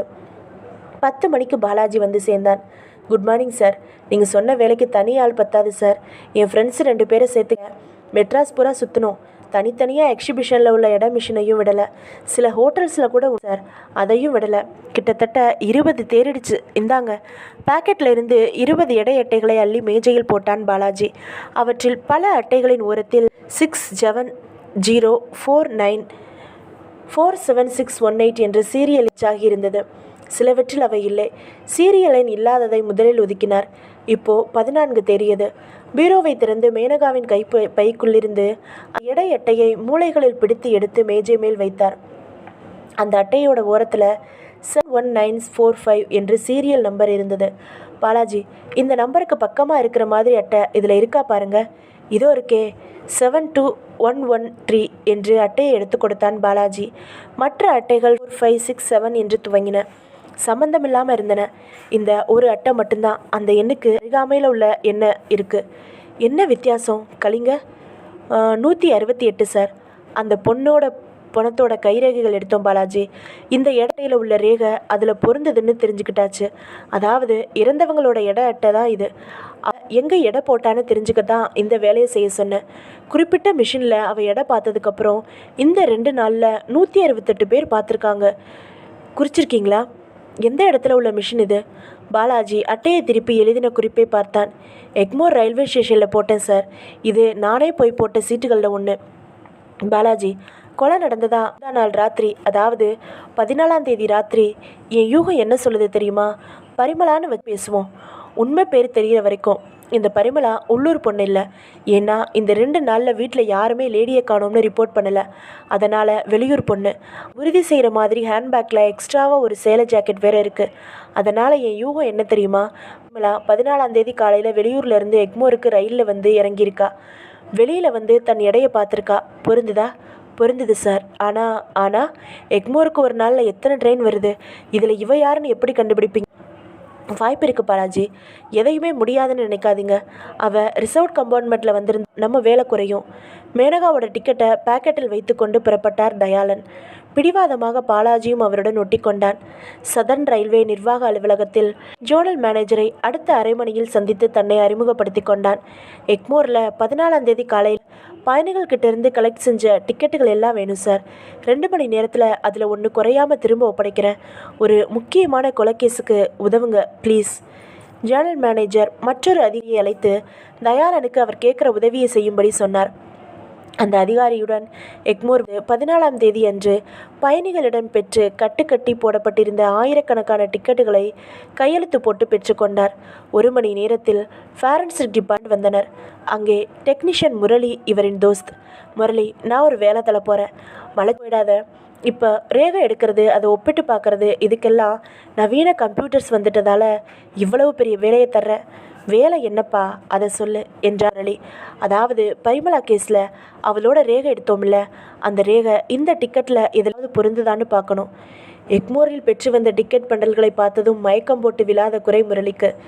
இங்கே என்ன வேலை இல்லாமல் உட்காந்துருக்கோம்னு நினச்சியாக்கோ? ப்ளீஸ்டா ஒன்று செய். ஒரு கம்ப்யூட்டரை எனக்கு ஒதுக்கிடு. ஒவ்வொரு டிக்கெட்டாக நான் ஸ்பீட் பண்ணி பார்க்குறேன். நானே செய்கிறேன். முரளி ஏற்பாடு செய்த கம்ப்யூட்டரில் முதலில் பரிமளாவின் கைரேகையை மெமரியில் பதிந்துவிட்டு அதன் சென்சார் பிளேட்டில் ஒரே நேரத்தில் 50 டிக்கெட்டுகளை பரப்பலாக அடிக்கிறது. இதில் எந்த டிக்கெட்லையாவது மெமரியில் உள்ள ரேகை இருந்தால் ரெட் சிக்னல் கிடைக்கும். அப்புறம் அந்த 50 டிக்கெட்டுகளை மட்டும் தனித்தனியாக செக் செஞ்சால் போதும் என்றான் முரளி. அந்த முறையில் தயாளனை உட்கார்ந்து கொண்டு பாலாஜி உதவ 50 டிக்கெட்டுகளாக வைத்து வைத்து டிவி திரையில் பார்த்து கொண்டே வந்தார். 2000க்கும் மேற்பட்ட டிக்கெட்டுகள் தாண்டியது. ஒரு 50 டிக்கெட் செட்டில் சிக்னல் கிடைக்க அந்த 50 டிக்கெட்டுகளை மட்டும் ஒவ்வொன்றாய் வைத்து பார்த்தபோது ஒரு டிக்கெட்டுக்கு சிக்னல் கிடைத்தது. இந்தாப்பா, இதான்ப்பா பரிமளாவோட கைரேகை, இந்த டிக்கெட்டில் தான் இருக்கு என்று முரளி ஆர்வமாக அந்த டிக்கெட்டை பார்த்தார் தயாளன். மாயாவரத்திலிருந்து எழும்பூருக்கு படுக்கை வசதி கூடிய ரிசர்வ் டிக்கெட் அது. தயாளன் உற்சாக மிகுதியால் முரளியை கட்டி பிடித்து அவன் கன்னத்தில் முத்தமே கொடுத்து விட்டார். கம்ப்யூட்டரை கண்டுபிடிச்சவனுக்கு கொடுப்பா இந்த முத்தத்தை நான் சொல்லி புறப்பட்டு எக்மோரில் பெற்ற அத்தனை டிக்கெட்டுகளையும் பத்திரமாக திரும்ப ஒப்படைத்துவிட்டு ஜேர்னல் அலுவலகத்தில் ஆஃபீஸர் ஏற்பாடு செய்த அந்த அதிகாரியை பார்த்தார் தயாளன். உபயோகமாக இருந்துச்சா என்றார் அதிகாரி. ரொம்ப சார், நீங்கள் இன்னொரு உதவி செய்யணுமே. என்ன சொல்லுங்கள். இந்த டிக்கெட் மாயவரத்தில் ரிசர்வ் செய்யப்பட்ட டிக்கெட். மாயவரம் ஜங்ஷனை ஃபோனில் கூப்பிட்டு அங்கே உள்ள ரிசப்ஷன் பாரத்தில் இந்த டிக்கெட் நம்பரை வச்சு பார்த்து பயணியோட முழு அட்ரஸும் வாங்கணுமே. செஞ்சு தரேன். பாலாஜியுடன் வராந்தாவில் சிகரெட் பிடித்து கொண்டு டென்ஷனோடு நடைபெற்றார் தயாளன். அரை மணி நேரத்தில் அதிகாரி மாயவரத்தை தொடர்பு கொண்டு அந்த விலாசம் பெற்று காகிதத்தில் எழுதி இவரிடம் கொடுத்தார். தயாளன் வாங்கி பார்த்தார். M Menaka, wife of R Madhavan, 102 Chinnanayakan தெரு, மயிலாடுதுறை. சார், நீங்கள் ஃபாரன்சிக் ஃப்ரெண்டுக்கு முத்தம் கொடுத்த மாதிரி உங்களுக்கு நான் கொடுக்கணும் போல இருக்கு என்றான் பாலாஜி உற்சாகமாய். இருங்க, இப்போதானே அட்ரஸ் கிடச்சிருக்கு, இன்னும் நிறைய வேலை இருக்கு என்றார் தயாளன். தயாளன் தன் யூகப்படி இறந்தவ பெயர் பரிமளாவும் இல்லை, அவள் விபச்சாரியும் இல்லை, வெளியூரில் இருந்து வந்தவங்கிறதால இந்த ரயில் டிக்கெட் மூலமாக மாயபுரம் விலாசம் வாங்கியிருக்கா. இது மூலமாக உறுதியானது. ரொம்பவே குஷியாக ஒரு 120 ஜரிதா பீடா போட்டுக்கொண்டு சிகரெட் குடித்துவிட்டு வந்து ஸ்டேஷனில் உட்கார்ந்து மாயவரம் போலீஸ் ஸ்டேஷனுக்கு ஃபோன் செய்தார். தொடர்பு கிடைத்ததும் பேசினார். ஹலோ, மெட்ராஸ் அடையாறு போலீஸ் ஸ்டேஷன்லேருந்து சப் இன்ஸ்பெக்டர் தயாளன் பேசுகிறேன். ஒரு விலாசம் சொல்கிறேன், குறிச்சிக்கங்க முதல்ல என்று மேனகாவின் விலாசத்தை சொன்னார். இந்த மேனகா 14ஆம் ராத்திரி புறப்பட்டு மெட்ராஸ் வந்திருக்காங்க. அங்கே இந்த அட்ரஸில் போய் பாருங்கள். இவங்க புருஷன் மாதவனை தொடர்பு கொண்டு உடனே அவரை அடையாறு போலீஸ் ஸ்டேஷனுக்கு வர சொல்லுங்கள். விஷயம் ரொம்ப அர்ஜெண்ட். அப்புறம் இந்த மேனகா மிஸ்ஸிங்னு உங்களுக்கு புகார் கொடுத்துருக்காரா அந்த மாதவன்? கொஞ்சம் டைரியை பார்த்து சொல்ல. இல்லை, அப்படி எந்த புகாரும் இல்லை. நான் மாதவனை காண்டாக்ட் பண்ணி அங்கே வர சொல்லி தகவல் கொடுத்துட்டு உங்களை கூப்பிட்டு சொல்கிறேன் என்றார் மாயவரம் இன்ஸ்பெக்டர். ரொம்ப தேங்க்ஸ் சார். தயாளன் ரிசீவரை வைத்துவிட்டு அமர அந்த அம்மாவும் இளைஞனும் உள்ளே வந்தார்கள். ஏன் உங்களுக்கு என்றார் தயாளன். சார், என் பேர் தியாகு. இவங்க என் அம்மா. எங்கள் அக்கா நந்தினி மவுண்ட் ரோட்டில் ஒரு டயர் கம்பெனி ஆஃபீஸில் வேலை பார்த்தா. முந்தா நாள் சாயங்காலத்திலேருந்து வீட்டுக்கு வரல. நான் அவள் ஃப்ரெண்ட்ஸ் வீட்டில் ஆஃபீஸில் எல்லாம் விசாரிச்சுட்டேன். யாருக்கும் தகவல் தெரியல. நாங்கள் காமராஜர் அவென்யூவில் குடியிருக்கோம். ஒரு புகார் கொடுக்கலாம்னு வந்தோம் என்றான் தியாகு. தயா அவர்களை அமரச் சொன்னார். நிதானமாக விசாரித்தார். தியாகு நந்தினியின் அலுவலகத்தில் தான் கேள்விப்பட்ட விவரங்களை, அன்றைய தினம் நந்தினி ஆஃபீஸில் விழா என்று பொய் சொன்னதை இவை வைத்து பார்க்கும்போது நந்தினி தன் காதலனுடன் போயிருக்கலாம் என்றுதான் கருதுவதை எல்லாம் விரிவாக சொன்னான்.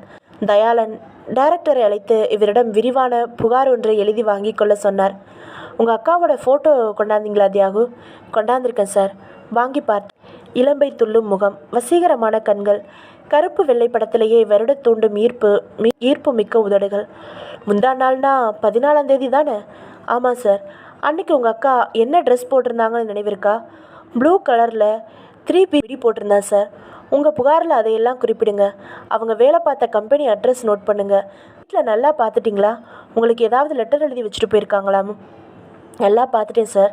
அவள் ஆஃபீஸில் டெலிஃபோன் ஆப்ரேட்டர் சொன்ன விஷயத்தை வச்சு வீட்டில் அவளோட ரூமை தலைகீழாக புரட்டி எடுத்துட்டேன். அந்த காதலன் ஃபோட்டோ லெட்டர் ஏதாச்சும் கிடைக்குமான்னு.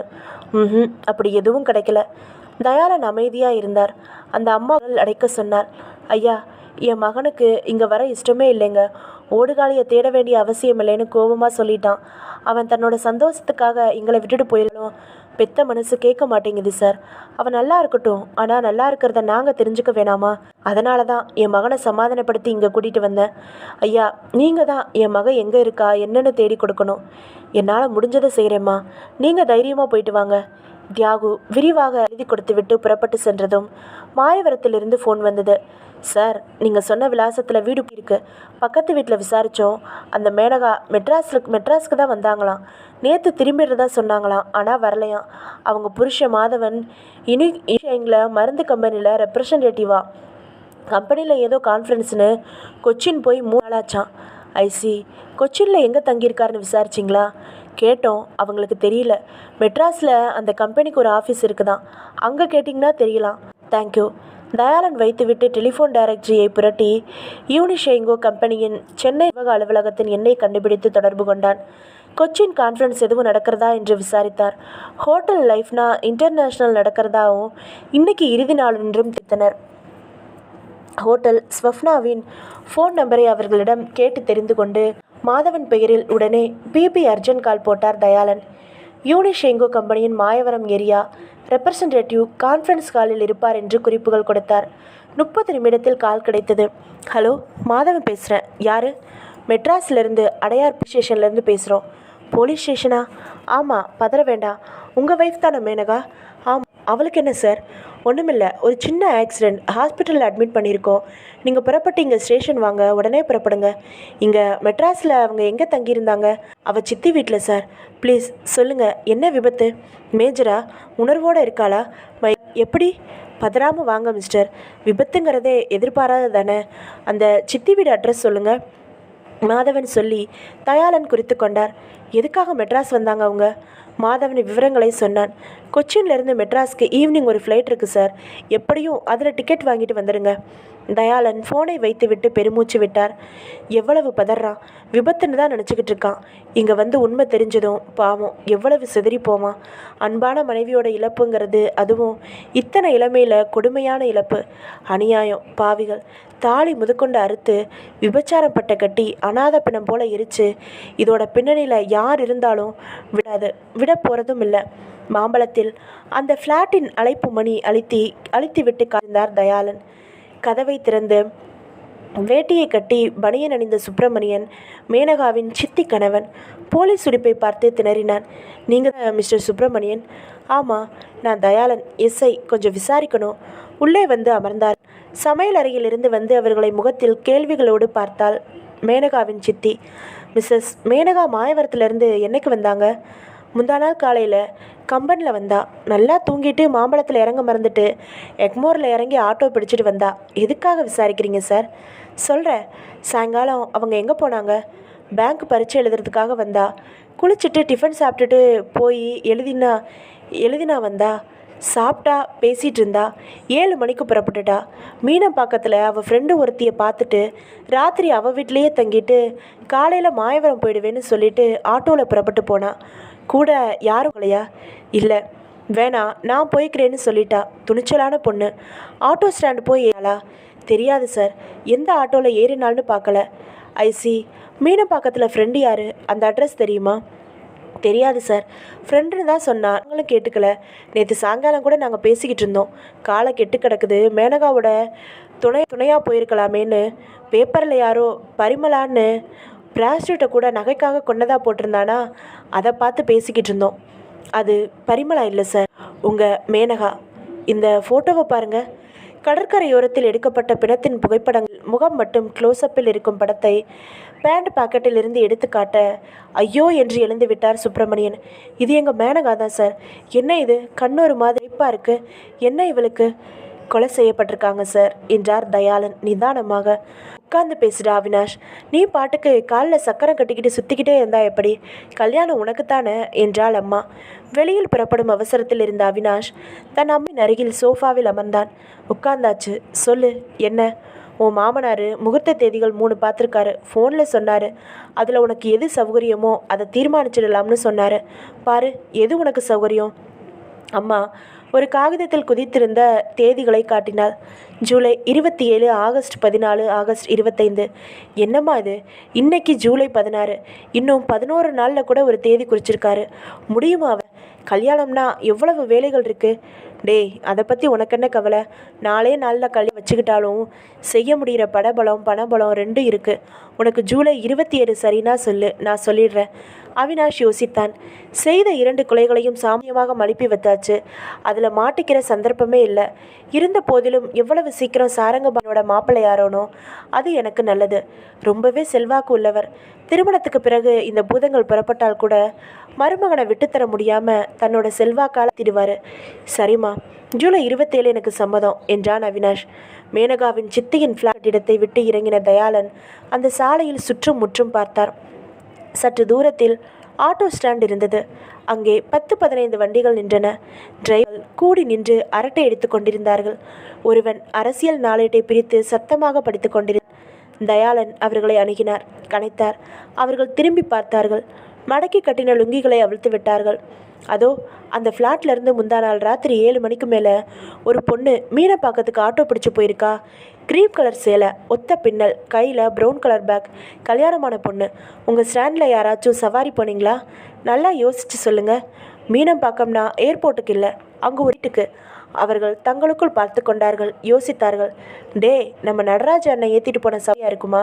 பாதி வழியில் ஆட்டோ ரிப்பேராக போய் அந்த அம்மாவை ரொம்ப தூரம் நடக்க விட்டுட்டேன் பாவம்னு சொல்லிக்கிட்டு இருந்தாரே. இருக்கலாம் சார், எந்த ஃப்ளாட்டில் இருந்துன்னு தெரியாது. நீ சொல்கிற மாதிரி புடவை கட்டின ஒரு பொண்ணு மூஞ்சியில் மஞ்சளெல்லாம் பூசி குளிச்சிருந்தது. வந்துச்சு, பேங்க் வச்சுருந்து தான் நினைக்கிறேன். நடராஜ அண்ணன் ஏற்றிட்டு போனார். அவரை விசாரித்தா கரெக்டாக சொல்லிடுவார். எங்கே அவர்? சவாரி போயிருக்காரு. மணி என்ன? 4 போகுது.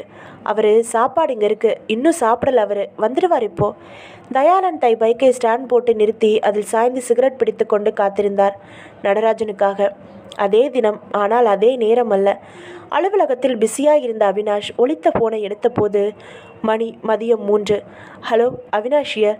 அவினாஷ், நான் சந்துரு பேசுகிறேன். ஹாய், லண்டன் எப்போ போய் சேர்ந்த? எப்படி இருக்குது கிளைமேட்? அவினாஷ், நான் எங்கேருந்து பேசுகிறேன்னு சொன்னால் நீ ஆச்சரியப்பட போகிற. எங்கேருந்து பேசுகிற? மெட்ராஸ் ஏர்போர்ட்லேருந்து. என்னடா விளையாடுறியா? இல்லைப்பா, நிஜமா இப்போ தான் பாம்பேலேருந்து வந்து நானும் ஒய்ஃபும் ஃப்ளைட்டை விட்டு இறங்கினதும் ஃபோன் செய்கிறேன். London trip cancelled. அதான் புரியுது. ஏன்? பாம்பேயில் என் குழந்தையா வீட்டில் 2 நாள் தங்கிட்டு தான் லண்டன் போக போகிறோம்னு சொன்னேன்ல. நேற்று லண்டனில் இருக்கிற என் சகலை ஃபோன் செஞ்சார். அவருக்கு ஒரு சின்ன ஆக்சிடெண்ட்டில் மாட்டிக்கிட்டு காலில் எலும்பு முறிஞ்சு மாவு கட்டு போட்டுக்கிட்டு வீட்டில் ரெஸ்ட்டில் வரான். 1 மாதம் கழித்து வந்தால் அவங்களுக்கு கம்பெனி தர முடியும்னு வருத்தத்தோடு சொன்னார். அங்கே நம்மளை சகலை இருக்க போனால் நல்லா சுற்றி காமிப்பாருங்கிற தைரியத்தில் தான் புறப்பட்டோம். அங்கே வீடு சோகமாக இருக்கிறப்போ நாம் வேற போய் தங்கிட்டு தனியாக சுற்றி பார்க்குறது சரியாக படலை. 2 மாதம் கழிச்சிடும்னு சொல்லிவிட்டு டிக்கெட்டை கேன்சல் பண்ணிவிட்டு திரும்பிட்டோம். அப்படியா என்றான் யோசனையாக அவினாஷ். சார், நாளைக்கு நேரில் சந்திக்கிறேன், விரிவாக பேசலாம். நல்லா இருக்கியா கதை? வீட்டு சாவியை உங்ககிட்ட கொடுத்துட்டு ஏர்போர்ட்லேருந்து பேசுகிறேன். நாளைக்கு சந்திக்கிறியா நீ? ஓ சாரி, மறந்துட்டேன். ஏர்போர்ட்லேயே இரு. என் ஆஃபீஸ் பியூன்கிட்ட சாவியை கொடுத்து உடனே அனுப்பி வைக்கிறேன். உன்னை தெரியும் அவனுக்கு. கரெக்டாக எங்கே நிற்கிறேன்னு சொல்லு.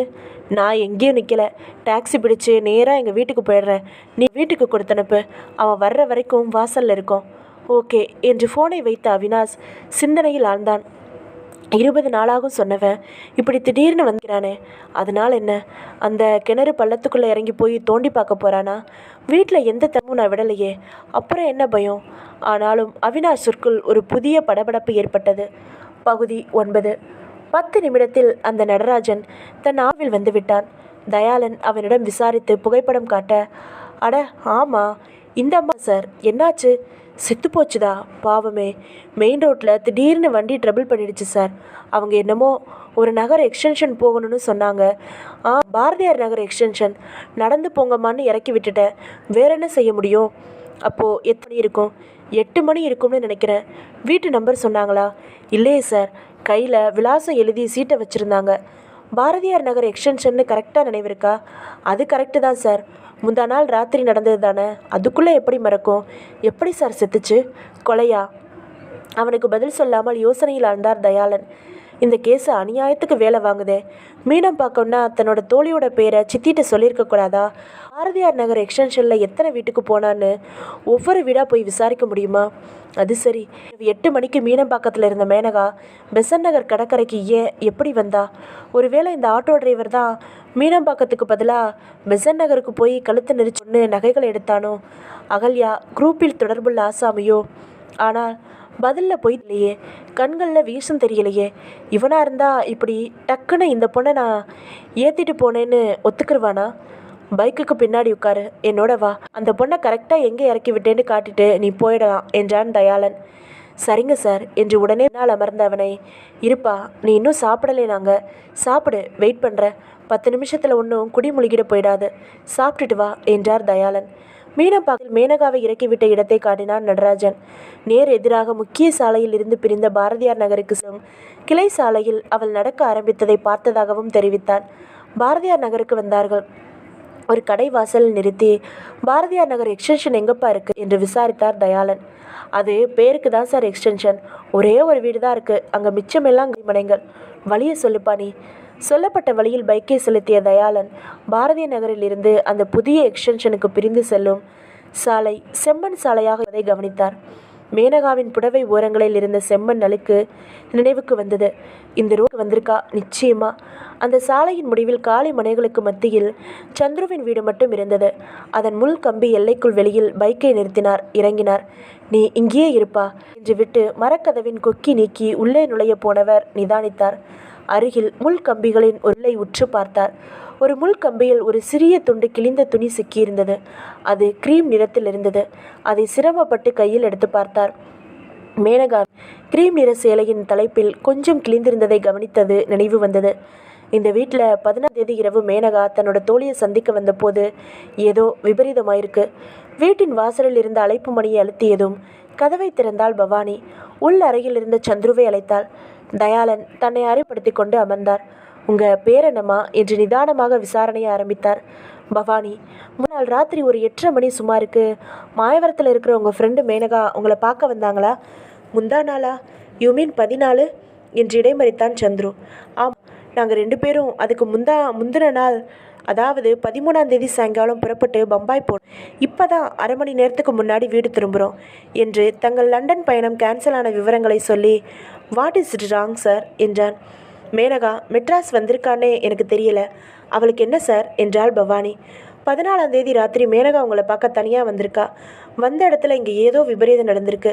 மறுநாள் காலையில் அவளோட படம் எங்களுக்கு பெசன் நகர் கடற்கரையில் கிடச்சிது. ஐயோ, மேனகா இறந்துட்டாளா? என்ன சொல்கிறீங்க மிஸ்டர் சந்துரு? நீங்கள் பம்பாய் போனதும் திரும்பி வந்ததும் உண்மைதானே? இதில் பொய் இல்லையே. உண்மை பேசிடுறது நல்லது. என்ன சார் இது, இப்போ தான் வந்து இறங்குறோம்னு சொல்கிறேனே. இருங்க. சந்துரு உள்ளே சென்று தான் பயணம் செய்த விமான டிக்கெட்டுகளை கொண்டு வந்து காட்டினான். பம்பாயில் என் கொழுந்தியா வீட்டில் தங்கியிருந்தேன். அட்ரஸ் தர்றேன், ஃபோன் நம்பர் சொல்கிறேன், நீங்கள் தாராளமாக விசாரிச்சுக்கலாம். சரி, உங்கள் வீட்டு சாவியை யார்கிட்டையாவது ஒப்படைச்சிட்டு போனீங்களா?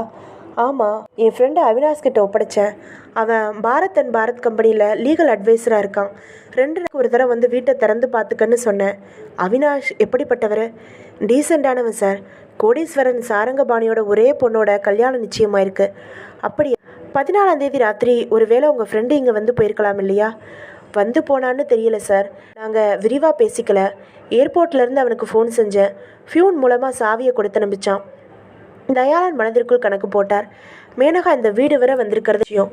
புடவையில் செம்மண், முள்கம்பியில் சேலத்துணுக்கு, ஆட்டோ டிரைவரோட ஸ்டேட்மெண்ட்டு, இதையெல்லாம் உறுதி செய்து, அப்புறம் சம்மந்தமே இல்லாமல் பெசன் நகரில் பிணமாக கிடந்தது நெருடல்.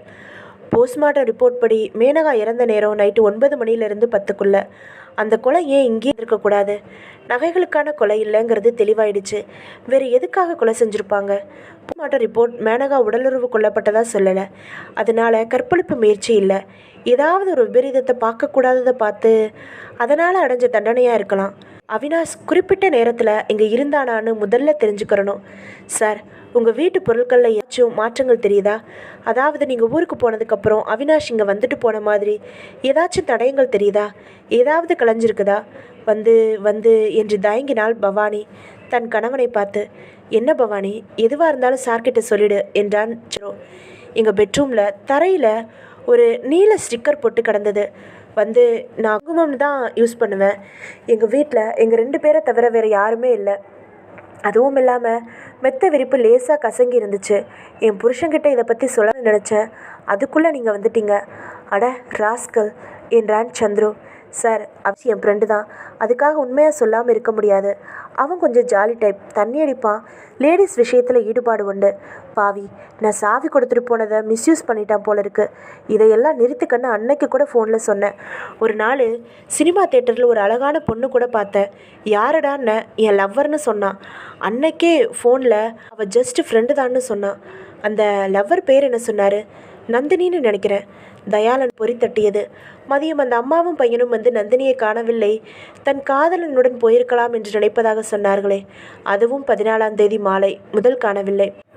அதன் பின் தகவலும் தெரியவில்லை. மிஸ்டர் சந்துரு, தியேட்டரில் பார்த்த பொண்ணை உங்களால் மறுபடி பார்த்து தயாளன் சொல்ல முடியுமா? ஷியோர். அற்புதமான முகம், லேஸில் மறக்க முடியாது. தயாளன் தன் சட்டை பாக்கெட்டில் தியாகுவிடம் இருந்து வாங்கி வைத்த நந்தினியின் புகைப்படத்தை எடுத்து காட்டி, இந்த பொண்ணா பாருங்க என்றார். இவளே தான் சார் என்றான் சந்துரு அவசரமாக. தயாளனுக்கு புது ரத்தம் பாய்ந்தது. தியாகு சொன்னது என்ன? நந்தினி அன்று போட்டிருந்த நீல நிற மெடி, இங்கே படுக்கை அருகில் நீல நிற ஸ்டிக்கர் போட்டு நந்தினியை காதலி என்று அறிமுகப்படுத்திய அவினாஷ், கோடீஸ்வரனின் ஒரே மகளை மணமுடிக்கமானதும் வெறும் ஃப்ரெண்டு தான் என்று சொல்லியுள்ளான். அவினாஷ் ஒரு தனிமையான வீடு இது. 14ஆம் தேதி வந்திருக்கான். நந்தினியோட வந்து அந்த நேரத்தில் பவானியை பார்க்க மேனகா வந்து சேர்ந்திருக்கா. இங்கே நடந்தது என்னங்கிறத அவரால் இப்பொழுதுக்கு ஓரளவு யூகம் செய்ய முடிந்தது. தயாளன் அந்த வீட்டின் படுக்கை அறையை ஆராய்ந்தார். மற்ற அறைகளை சுற்றி பார்த்தார். வீட்டின் பின்புறம் சுற்றி பார்த்தார். உங்கள் ஃபோனை யூஸ் பண்ணிக்கிறேன் சார் என்றார். முதலில் தன் ஸ்டேஷனுக்கு ஃபோன் செய்தார். இன்ஸ்பெக்டரும் பேசினார். விவரங்களை சொன்னார். டாக்ஸ் ஸ்குவாடுக்கு ஃபோன் செய்தார். ஆட்டோ டிரைவரை விலாசம் வாங்கி கொண்டு போக சொல்லிவிட்டார். நீங்கள் வரும் வரை சந்துரு மற்றும் பவானியிடம் அவர்கள் சொன்னதை எல்லாம் ஸ்டேட்மெண்ட்டாக எழுதி வாங்கி கொண்டார். சந்துரு, உங்கள் ஃப்ரெண்டு கடுமையான குற்றங்கள் செஞ்சுருக்கணும்னு நான் யூகிக்கிறேன். கொஞ்சம் நேரத்தில் உறுதியாயிடும். நீங்கள் உங்கள் ஃப்ரெண்டு ஆஃபீஸ்க்கு ஃபோன் செஞ்சு உங்கள் வீட்டுக்கு அவரை வர சொல்லுங்கள். சந்துரு ஃபோன் செய்த போது அலுவலகத்தை விட்டு புறப்பட்டாததாக சொன்னார்கள். வீட்டிற்கு ஃபோன் செய்த போது இன்னும் வரவில்லை என்று சொன்னார்கள். அந்த ஹோட்டலில் அந்த நேரத்தில் அவினாஷும் அவன் வருங்கால மனைவி லீலாவும் சிரித்து பேசிக்கொண்டு சாப்பிட்டு கொண்டிருந்தார்கள். சாப்பிட்டு பில் கொடுத்துவிட்டு வெளியில் வந்ததும், நரப்படுறேன், லேட் ஆயிடுச்சு என்று தன் காரில் ஏறி சென்றாள் லீலா. அவினாஷ் தன் காரில் புறப்பட்டவர் மீனம்பாக்கம் சென்று சந்துருவை பார்த்து பேசிவிட்டு தன் வீட்டிற்கு செல்ல தீர்மானித்தான். அரை மணி நேரத்தில் பாரதியார் நகருக்கு வந்தபோது தூரத்தில் சந்துரு வீட்டின் முன்னால் 3 போலீஸ் ஜீப்புகள் நிற்பதையும் கூட்டமாக ஆள்கள் நிற்பதையும் கவனித்து விட்டான். திடுக்கிட்டான். காரை நிறுத்திவிட்டு நடந்து எதிர்பட்ட ஆசாமியை விசாரித்தான். என்ன அங்கே கூட்டம்? அந்த வீட்டு கிணத்துல பொண்ணு பணம் சார், நாய் வந்து கண்டுபிடிச்சு எடுத்து வெளியில் போட்டிருக்காங்க. அந்த வீட்டுக்காரரோட ஃப்ரெண்டு யாரோ அவினாஷா, அவன் தான் செஞ்சுருக்கணும்னு போலீஸில் பேசிக்கிறாங்க. கத்தி குத்தவனா உணர்ந்தான் அவினாஷ். வியர்த்தான். வேகமாக தன் காரில் புறப்பட்டான். வந்த திசையில் செலுத்தினான். வழியில் ஒரு பொது தொலைபேசியில் நுழைந்து அகல்யாவுடன் பேசினான். அகல்யா, நான் லாயர் அவினாஷ் பேசுகிறேன். அந்த கொலைக்கேஸ் சம்மந்தமாக நான் மாட்டிடுவேன்னு நினைக்கிறேன். நீ ஒத்துழைச்சதால் உன்னை செய்யலாம். இன்னும் 1 மணி நேரத்தில் உன் வீட்டை விட்டு எல்லாரையும் அனுப்பிட்டு நீயும் தலைமறைவாயிடு. வெளியூர் போயிடு. கேஸை ஒன்றும் இல்லாமல் நான் செஞ்சுடுவேன். அதுக்கப்புறம் நான் தகவல் தந்ததும் நடலாம். அப்புறம் ஒரு விஷயம், உன் ஆள் செபாஸ்டியன் இருக்கான் பாரு, அவனை நாளைக்கு ராத்திரி என் வீட்டில் வந்து பார்க்கல. சரி, உங்களை கைது செஞ்சிட்டாங்களா சார்? இன்னும் இல்லை, ஆனால் செய்வாங்க. செஞ்சாலும் எதுவும் செய்ய முடியாது. ஃபோனை வைத்துவிட்டு காரை விரட்டினான். தனது சீனியரும் நகரத்தில் கிரிமினல் லாயரில் நம்பர் 1 லாயர் பத்ரிநாத் வீட்டிற்கு. பகுதி 10. லாயர் பத்ரிநாத் வகிடு எடுத்து தலை சீவியிருந்தார். தன் பங்களாவில் பியானோ வாசித்து கொண்டிருந்தார். பதட்டத்துடன் உள்ளே வந்த அவினாஷை, கம் மை சன் என்றார் புன்னகையோடு. அவரை அறைக்குள் அழைத்து வந்தான் அவினாஷ். பாவ மன்னிப்பு போல கடகடவென்று அவ்வளையும் 15 நிமிடங்களில் சொல்லி முடித்தார். அவினாஷ், நீயா 2 கொலை செஞ்ச? எஸ், ஒன்று திட்டமிட்டது, இன்னொன்று திடீர்னு வந்து தவிர்க்க முடியாமல் போனது. அவர் ஆச்சரியப்பட நேரமில்லை சார். இப்போ நான் என்ன செய்யட்டும்? கோடீஸ்வரன் மாப்பிள்ளை ஆக போகிறவனா? இந்த கேஸ்லேருந்து என்னை விடுவிச்சிடுங்க. 5 லட்சம் உங்களுக்கு பீஸா தயாராக இருக்கேன். கவர்ச்சியான தொகை தான். கேஸும் ரொம்ப சேலஞ்சிங்கான கேஸ் தான். என்னோட ஜூனியராக இருந்தவனுக்காகவே நான் வாதாட போகிறது முதல் தடவை. நான் கேட்குறதெல்லாம் கரெக்டாக பதில் சொல்லு. நந்தினியும் நீயும் காதலிச்சது மெட்டீரியல் எவிடன்ஸ் எதுவும் கிடையாது சார், கிடையவே கிடையாது. உங்கள் 2 பேரையும் சேர்ந்து பார்த்தது சந்துரு மட்டும்தான். ஆமாம். உன் மாருதி கார் 14ஆம் தேதி முழுக்க ஒர்க் ஷாப்பில் இருந்துச்சு. ஆமாம். 14ஆம் தேதி ராத்திரி நீ வேறு சில நண்பர்களோட தண்ணி பார்ட்டியில் கலந்துக்கிட்டு இருக்கிறதா உன்னால் அலிபையை தயாரிக்க முடியும். நிச்சயமாக முடியும். தன் வீட்டு சாவியை சந்துரு உன்கிட்ட ஒப்படைச்சப்போ அவன் மனைவியை தவிர வேறு யாரும் இல்லை. சாவியை கொண்டு போய் ஒப்படைச்ச உன் பியூனை உன்னால் விலைக்கு வாங்க முடியும். 10 ரூபாய்க்கே பிறக்கிற ஆசாமி இந்த கேஸ் முடிகிற வரைக்கும் அகல்யா மெட்ராஸ்குள்ளே வரமாட்டா. போலீஸால் பிடிக்கவே முடியாது. அவள் கில்லாடி. பல தடவை பல கேஸ்களுக்காக அவள் தலைமறைவாயிருக்கா. உன் ஃப்ரெண்டோட காரை நீ ஓட்டிகிட்டு போகிறத வேறு யாராச்சும் உன் ஃப்ரெண்ட்ஸ் பார்த்துருக்காங்களா? இல்லை. உனக்கு கார் ஓசி கொடுத்தவன் தான் கொடுக்கவே இல்லைன்னு சொல்ல வைக்க முடியும். இப்போதான் முக்கியமான கேள்வி. உன் ஃப்ரெண்டு சந்துரு தன் மனைவி மேலே இருக்கிற அன்பினால் உன் திட்டத்துக்கு பணிஞ்சிடுவானா? பணிஞ்சு தான் ஆகணும். யாராக இருந்தாலும். நீ சொல்கிற செபாஸ்டின் கச்சிதமாக காரியம் செஞ்சிருவானா? ஷியர். உன் கைரேகைகள் போலீஸில் கிடைக்காது. முழுக்க முழுக்க க்ளவுஸ் போட்டிருந்தேன், அதனால் கிடைக்காது. அவினாஷ், அப்படின்னா இந்த கேஸில் நாம் ஜெயிச்சாச்சு. நீ இப்போ நேராக உன் வீட்டுக்கு போ. அங்கே போலீஸ் தயாராக நிற்கும். உன்னை அரெஸ்ட் செய்யும். வாரண்ட் கேளு. இருக்காது. ஆனாலும் உன்னை அடையாறு ஸ்டேஷனுக்கு தான் அழைச்சிட்டு போவாங்க. ஃபோன் செய்யணும்னு கேட்டு எனக்கு ஃபோன் பண்ணு. உன்னை அனுமதினா கூட உங்கள் அம்மாவை கூப்பிட்டு சொல்லு. நான் ஆஜராயிடுவேன். அங்கே அழைச்சிட்டு வந்துடுறேன். நாளைக்கு முறையாக அரெஸ்ட் செஞ்சால் கூட பெயில் எடுறேன். மற்ற ஏற்பாடுகளை அப்புறம் நீ செய்யலாம் என்றார் பத்ரிநாத் தன் பைப்பை பற்ற வைத்துக்கொண்டு. அவினாஷ் தன் வீட்டிற்கு வந்தபோது எதிர்பார்த்தபடி போலீஸ் காத்திருந்தது. ஒத்திகை செய்யப்பட்ட நாடகம் போல இவன் குற்றங்களை மறுத்தான். தன்னிடம் சந்துரு சாவிகளை ஒப்படைக்கவில்லை என்றான். தான் யாரையும் காதலிக்கவில்லை என்றான். சம்பவம் நடந்த நாள் வேறு இடத்தில் நண்பர்களுடன் இருந்ததாக சொன்னான். அடையாறு ஸ்டேஷன் அழைத்து வந்தார்கள். சொன்னபடி லாயர் பத்ரிநாத் வந்து இன்ஸ்பெக்டரிடம் சட்ட பாயிண்ட் பேசி விடுவித்து அழைத்து சென்றார். இன்ஸ்பெக்டர் ராஜவேலுக்கு தயாளன் தனிப்பட்ட முறையில் சாமர்த்தியம் காட்டியதில் பிரமிப்பும் கூடவே எரிச்சலும் இருந்தது. கொச்சினிலிருந்து வந்த மேனகாவின் கணவன் மாதவனுக்கு பக்குவமாக மெதுவாக விவரங்களை சொன்னார் தயாளன். மாதவன் அடித்து கொண்டு அழுதான். கடைசியா என் பொண்டாட்டி முகத்தை கூட பார்க்க சார், அனாதை போன மாதிரி எரிச்சாங்களாமே சார். அழுது விடித்தான். அவனை சமாதானப்படுத்தி மேனகாவின் சித்தி வீட்டில் கொண்டு போய் விட்டு அவனுக்கு மேலும் ஆறுதல் சொல்லிவிட்டு வந்தார். நந்தினியின் அம்மாவையும் தம்பியவையும் சந்தித்து விவரங்களை சொல்லி ஆறுதலை சொல்லி சிதைந்த நிலையில் வீட்டுக்குள்ளிருந்து எடுக்கப்பட்ட நந்தினியின் பிணத்தை போஸ்ட்மார்ட்டத்திற்கு பிறகு அவர்களிடம் ஒப்படைக்க ஏற்பாடுகள் செய்தார்கள். மறுநாள் அவினாஷை கைது செய்ய வாரண்ட் வாங்கி முறையாக அரசு லாக்கப்பிற்கு கொண்டு வந்தார்கள். 2 மணி நேரத்தில் பெயில் ஆர்டருடன் வந்து அழைத்து கொண்டு போய்விட்டார் பத்ரிநாத். ராஜவேல் சலித்து கொண்டார். என்ன மிஸ்டர் தயாளன், நாம் குற்றம் சாட்டுறவனே ஒரு வக்கீல், அவனுக்காக ஆஜராகிறது சட்டப்புள்ளி பத்ரிநாத். அகல்யா என்னடான்னா கூடாயே காலி பண்ணிட்டு போயிட்டா. இந்த அவினாஷ் தான் செஞ்சுருக்கணும்னு சந்தர்ப்ப சூழ்நிலைகளை வச்சும் சந்துருவோட ஸ்டேட்மெண்ட்ஸும் நினைக்கிறோம். ஆனால் கொலை ஆயுதம் கிடைக்கல, இவனோட ரேகைகள் இல்லை, இவன் செஞ்ச 2 கொலைகளில் எதுக்குமே ஐ விட்னஸ் இல்லை. நம்ம கேஸ் நிற்குமா இல்லை இவன் அழிவிடுவான்? பார்க்கலாம். இவனுக்கு எதிராக இன்னும் ஆதாரங்கள் திரட்ட பார்க்கலாம். சந்துரு ஒரு முக்கியமான சாட்சி நமக்கு என்றான் தயாளன். சாரங்கபாணி கார் போட்டுக்கொண்டு தன் வருங்கால மருமகனை பதைப்புடன் தேடிக்கொண்டு வந்தார். என்னங்க மிஸ்டர் அவினாஷ், உங்களை அரெஸ்ட் செஞ்சு ஜாமீனில் வந்ததா கேள்விப்பட்டேன். பதறி போய் வந்தேன். மாமா, எனக்கும் இன்ஸ்பெக்டர் தயாளனுங்கிறவருக்கும் லேசாக ஒரு முன்விரோதம். அதனால் சமையல் பார்த்து வேணும்னே ஒரு கொலைக்கேஸ் சம்மந்தப்படுத்தியிருக்காரு. இது ஒன்றுமில்லை, கேஸ் நிற்காது. நீங்கள் வேணும்னா பாருங்களேன் என்றான் அவினாஷ் உறுதியோடு. தன் அம்மாவிடம் இதே சரட்டை விட்டிருந்தான். வழக்கு விசாரணைக்கு முதல் தினம் மாலை 3 மணிக்கு அவினாஷ் வீட்டில் வந்து அவளை சந்தித்தான். திடகாத்திரமான சகல காரியங்களுக்கும் மத்துப்படியான செபாஸ்டின். அவனிடம் சில விவரங்களை சொன்னான் அவினாஷ். கேட்ட பணத்தை எடுத்து கொடுத்தான். கரெக்டாக செஞ்சு முடி என்று சொல்லி தனக்கு சொந்தமான போலராய்டு கேமராவை அவனிடம் கொடுத்தான். இரவு 7 மணிக்கு ஸ்கூட்டரில் மீனம்பாக்கத்தில் இருக்கும் தன் வீட்டிற்கு அலுவலகத்திலிருந்து திரும்பினான் சந்துரு. வீடு பூட்டி இருப்பதை பார்த்து திடுக்கிட்டான். பவானி இந்த நேரத்தில் எங்கே போனா? அவன் திகைத்து நிற்க சாவி கொத்தை அவன் முகத்தின் முன்னால் காட்டி அசைத்து சிரித்தான் செபாஸ்டின். வாங்க சார், உங்கள் வீட்டுக்குள்ளே போய் பேசலாம். பதட்டமாய் உள்ளே வந்தார்கள். யார் நீ? என் வைஃப் சொல்கிறேன். நாளைக்கு அவினாஷ் சார் மேலே வழக்கு விசாரணை. முக்கியமான போலீஸ் தரப்பு சாட்சி நீங்கள். நாளைக்கு கோர்ட்டில் நான் இப்போ சொல்கிற மாதிரி சொல்லணும். அதாவது வீட்டை பூட்டி சாவிகளை நீங்களே பம்பாக்கி எடுத்துகிட்டு போனீங்க. அவினாஷ் சார்கிட்ட ஒப்படைக்கலை. போலீஸ் சப் இன்ஸ்பெக்டர் தயாளன் மிரட்டினார். அவினாஷ் சார்கிட்ட சாவிகளை ஒப்படைச்சிட்டு போனதா மிரட்டி ஸ்டேட்மெண்ட் எழுதி கையெழுத்து வாங்கிக்கிட்டார். அப்படி கையெழுத்து போடலைன்னா கொலைகேஸில் உங்களையே சம்மந்தப்படுத்திடுவேன்னு அவர் மிரட்டினதால தான் பணிஞ்சிங்க. புரியுதா நான் சொல்கிறது? அட பாவிங்களா, பச்சையாக பொய் சொல்கிறீங்களேடா. ஆமாம், இல்லைனா உங்கள் பொண்டாட்டி உடம்புலேருந்து சிவப்பு ரத்தம் வந்துடுமே. இப்போது என் கஸ்டடியில் இருக்காங்களே, உங்களுக்கு விபத்துன்னு சொல்லி கூப்பிட்டேன், உடனே நம்பி வந்தாங்க. ஃபோட்டோ பார்க்குறீங்களா? செபாஸ்டின் அவினாஷ் கொடுத்த கேமராவில் எடுத்த புகைப்படத்தை சந்துருவிற்கு காட்டினான்.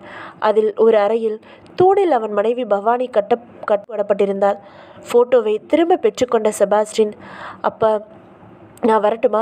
நாளைக்கு கோர்ட்டில் நீங்கள் எப்படி சாட்சி சொல்ல போகிறீங்களோ அதை பொறுத்து தான் உங்கள் வைஃப் கற்பழித்து கொள்றதா, சும்மா கொள்றதா, இல்லை உங்ககிட்ட பத்திரமா ஒப்படைக்கிறதான்னு நான் தீர்மானிக்கணும். நல்லா யோசித்து முடிவெடுங்க என்று புறப்பட்டான். சந்துரு விக்கித்து. மறுநாள் கோர்ட். குற்றவாளி கூண்டில் அவினாஷ். கண்ணாடி அணிந்த கணம் நீதிபதி அவர்கள் பிளாஸ்டிக் தட்டு வைத்து மூடின தண்ணீர் டம்ளர். பப்ளிக் ப்ராசிக்யூட்டர் முதலில் வழக்கை விசாரித்தார். அடுத்து டிஃபென்ஸ் தரப்பில் பத்ரிநாத் எழுந்தார். எனது கட்சிக்காரர் அவினாஷ் ஒரு MABL படித்தவர், ஒரு கம்பெனியில் லீகல் அட்வைசர், ஜென்டில்மேன். சாட்டப்பட்டுள்ள குற்றங்களையும் நான் மறுக்கிறேன். நடந்த குற்றங்களில் என் கட்சிக்காரர் அவினாஷ் வேணும்னே திணிக்கப்பட்டிருக்காரு. அதுக்கு காரணம் இந்த வழக்கை விசாரித்த சப் இன்ஸ்பெக்டர் தயாளனுக்கும் என் கட்சிக்காரருக்கும் உள்ள முன் விரோதமும். ஒரு முறை தயாளனோட பைக்கில் என் கட்சிக்காரர் தன்னோட காரை இடிச்சிட்டாரு. அப்போ அவங்களுக்குள்ள வாய்ச்சண்டையும் வாக்குவாதமும் ஏற்பட்டுச்சு. என் கட்சிக்காரர் வக்கீலுங்கிறதால கொஞ்சம் துடுக்காவும் எடக்காவும் அவரோட ஆத்திரத்தை தூண்டும்படியும் பேசிட்டாரு. உன்னை சரியானபடி பழி வாங்குறேனோ அப்போ சபதம் போல பேசினாராம் தயாளன். அந்த சம்பவத்தை மனசில் வச்சுக்கிட்டு இந்த வழக்கில் உண்மையான குற்றவாளியை கண்டுபிடிக்கிறத விட்டுட்டு இவருமே போய் குற்றச்சாட்டுகளை கொடுத்துருக்காரு. அதன் பிறகு விசாரணை துவங்கியது. 1வது சாட்சியாக சந்துரு கூண்டில் ஏறினான். எதிரே அவினாஷை முறைத்தான், எச்சில் விளங்கினான். பப்ளிக் ப்ராசிக்யூட்டர் அவனை சம்பிரதாயமாக சில கேள்விகள் கேட்டுவிட்டு, சந்துரு, பம்பாய்க்கு போனப்போ உங்கள் வீட்டு சாவியை யார்கிட்ட ஒப்பிட்டு போனீங்க? சந்துரு ஒரு வினாடி தான் தயங்கினான். யார்கிட்டையும் ஒப்படைக்கல, நான் என்னோட எடுத்துகிட்டு போயிட்டேன். தயாளன் திடுக்கிட்டார். அவினாஷ் சிரித்து கொண்டான். நல்லா யோசிச்சு சொல்லுங்கள் சார். போலீஸ்க்கு நீங்கள் கொடுத்த ஸ்டேட்மெண்ட்டில் அவினாஷ் கிட்ட ஒப்படைச்சதா எழுதி கையெழுத்து போட்டிருக்கீங்க. அப்படி கையெழுத்து இல்லைனா என்னையவே கொலைகேஸில் சம்மந்தப்படுத்துவேன்னு சப் இன்ஸ்பெக்டர் மிரட்டினார் சார். கோர்ட் ஸ்தம்பிது. சப் இன்ஸ்பெக்டர் தயாளன் தனது வீட்டில் கூரையை வெறித்து கொண்டு அமர்ந்திருக்க பாலாஜி அவரிடம் ஆறுதலாக சொன்னான். இதான் சார் இன்னைக்கு சட்டம் இருக்கிற லட்சணம். நல்லா தெரியும் இவன் தான் கொலைகாரன்னு. ஆனால் தீர்ப்பு என்னாச்சு?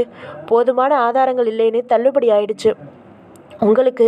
உங்களை ஏன் சஸ்பெண்ட் செய்யக்கூடாதுன்னு கோர்ட்டு நோட்டீஸ் அனுப்புகிறாங்க. எவ்வளவு உழைச்சிங்க இந்த கேஸை கண்டுபிடிக்க. கடைசியில் பாலாஜி சட்டம் படித்தவன். அவனே அதை சுலபமாக தாண்டி குதிச்சிட்டான். தப்பிச்சுட்டு தான் நினைக்கிறான். ஆனால் அவன் எங்கேயாவது ஒரு அழுத்தமான ஆதாரத்தை நழுவு விட்டுருப்பான். அதை கண்டுபிடிக்காமல் விட போகிறதில்லனா என்றார் தயாள ஆவேசமாக. இனிமே மறுபடி இதே கேஸ் அவனை அரெஸ்ட் செஞ்சு தண்டனை வாங்கி கொடுக்கறதுக்கு இம்பாசிபிள்னு எனக்கு தோணுது சார். நாளைக்கு அவனுக்கு கல்யாணம். கோடீஸ்வரனோட மாப்பிள்ளையாகிறான். சாரங்கபாணியோட செல்வாக்கு நமக்கு தெரியும். இனிமே அவனை அசைக்க முடியாது சார் என்ற பாஜியை முறைத்தார் தயாளன். அசைக்கும் பாலாஜி, சட்டம் அவனை நிச்சயம் அசைக்கும். அப்படி ஒரு வேளை தவறுச்சுன்னா தர்மம் அவனை அசைக்கும் என்றார் தயாளன். மறுநாள் காலை அந்த பெரிய கல்யாண மண்டபம் வாசலில் கார்கள் உள்ள அத்தனை நாற்காலிகளும் நிறைந்திருக்க மணமேடையில் மாப்பிள்ளையாக அவினாஷ், அருகில் லீலா. புரோகிதர் மங்கள நாணை எடுத்தனே எங்கிருந்தோ புயல் வேகத்தில் மணமேடைக்கு ஓடி வந்தான் அவன். சடான் என்று அவினாஷை சட்டையை பற்றி எழுப்பினான். தன் இடுப்பில் இருந்து 2 பாட்டில்கள் எடுத்து திறந்து கொடகொடவை பெட்ரோலை ஊற்றி அவினாஷை சுத்தமாக நனைத்தான். ஒரு லைட்டரை எடுத்து ஜுவாலையை பற்ற வைத்து கொண்டு அத்தனையும் சில வினாடிகளில் யாரும் கிட்ட வரக்கூடாது என்று அனைவரையும் விலகச் சொன்னான். ஏண்டாடே, உனக்கு கல்யாணம் ஒரு கேடா? உனக்கு யோகிதை இருக்காதுக்கு கொலகார பையிலே. சட்டம் படிச்சிருந்தா சட்டத்தை இஷ்டத்துக்கு விளைச்சிக்கலாமா? அனாவசியமாக ஒரு பொண்ணி தாலி இருக்கக்கூடாதுன்னு தான் நீ தாலி கட்டுறதுக்கு முன்னாடியே தண்டனை கொடுக்க. என் பொண்டாட்டியை கொண்டதோடு இல்லாமல் சுமங்கலியாக போக வேண்டியவளோட தாலியை அறுத்து அவளை அனாதை மாதிரி எரிக்க வச்சுட்டியடா பாவி. எந்த அக்னிக்கு முன்னாடி கல்யாணம் பண்ணிக்க நினச்சியோ அதே அக்னி உன்னை சாப்பிடட்டும். வெறி பிடித்தவன் போல பேசிய மாதவன் அவினாஷை மணமேடை முன் திகு திகுவென்று நெய் ஊற்றி வளர்க்கப்பட்டிருந்த ஹோமத்தில் பிடித்து தள்ளியதும் அவினாஷ் தீ கவ்வியது. இதோட இந்த நாவல் முடியுது. அடுத்து ஒரு வீடியோவில் இன்னொரு புது நாவல் பார்க்கலாம். பாய்.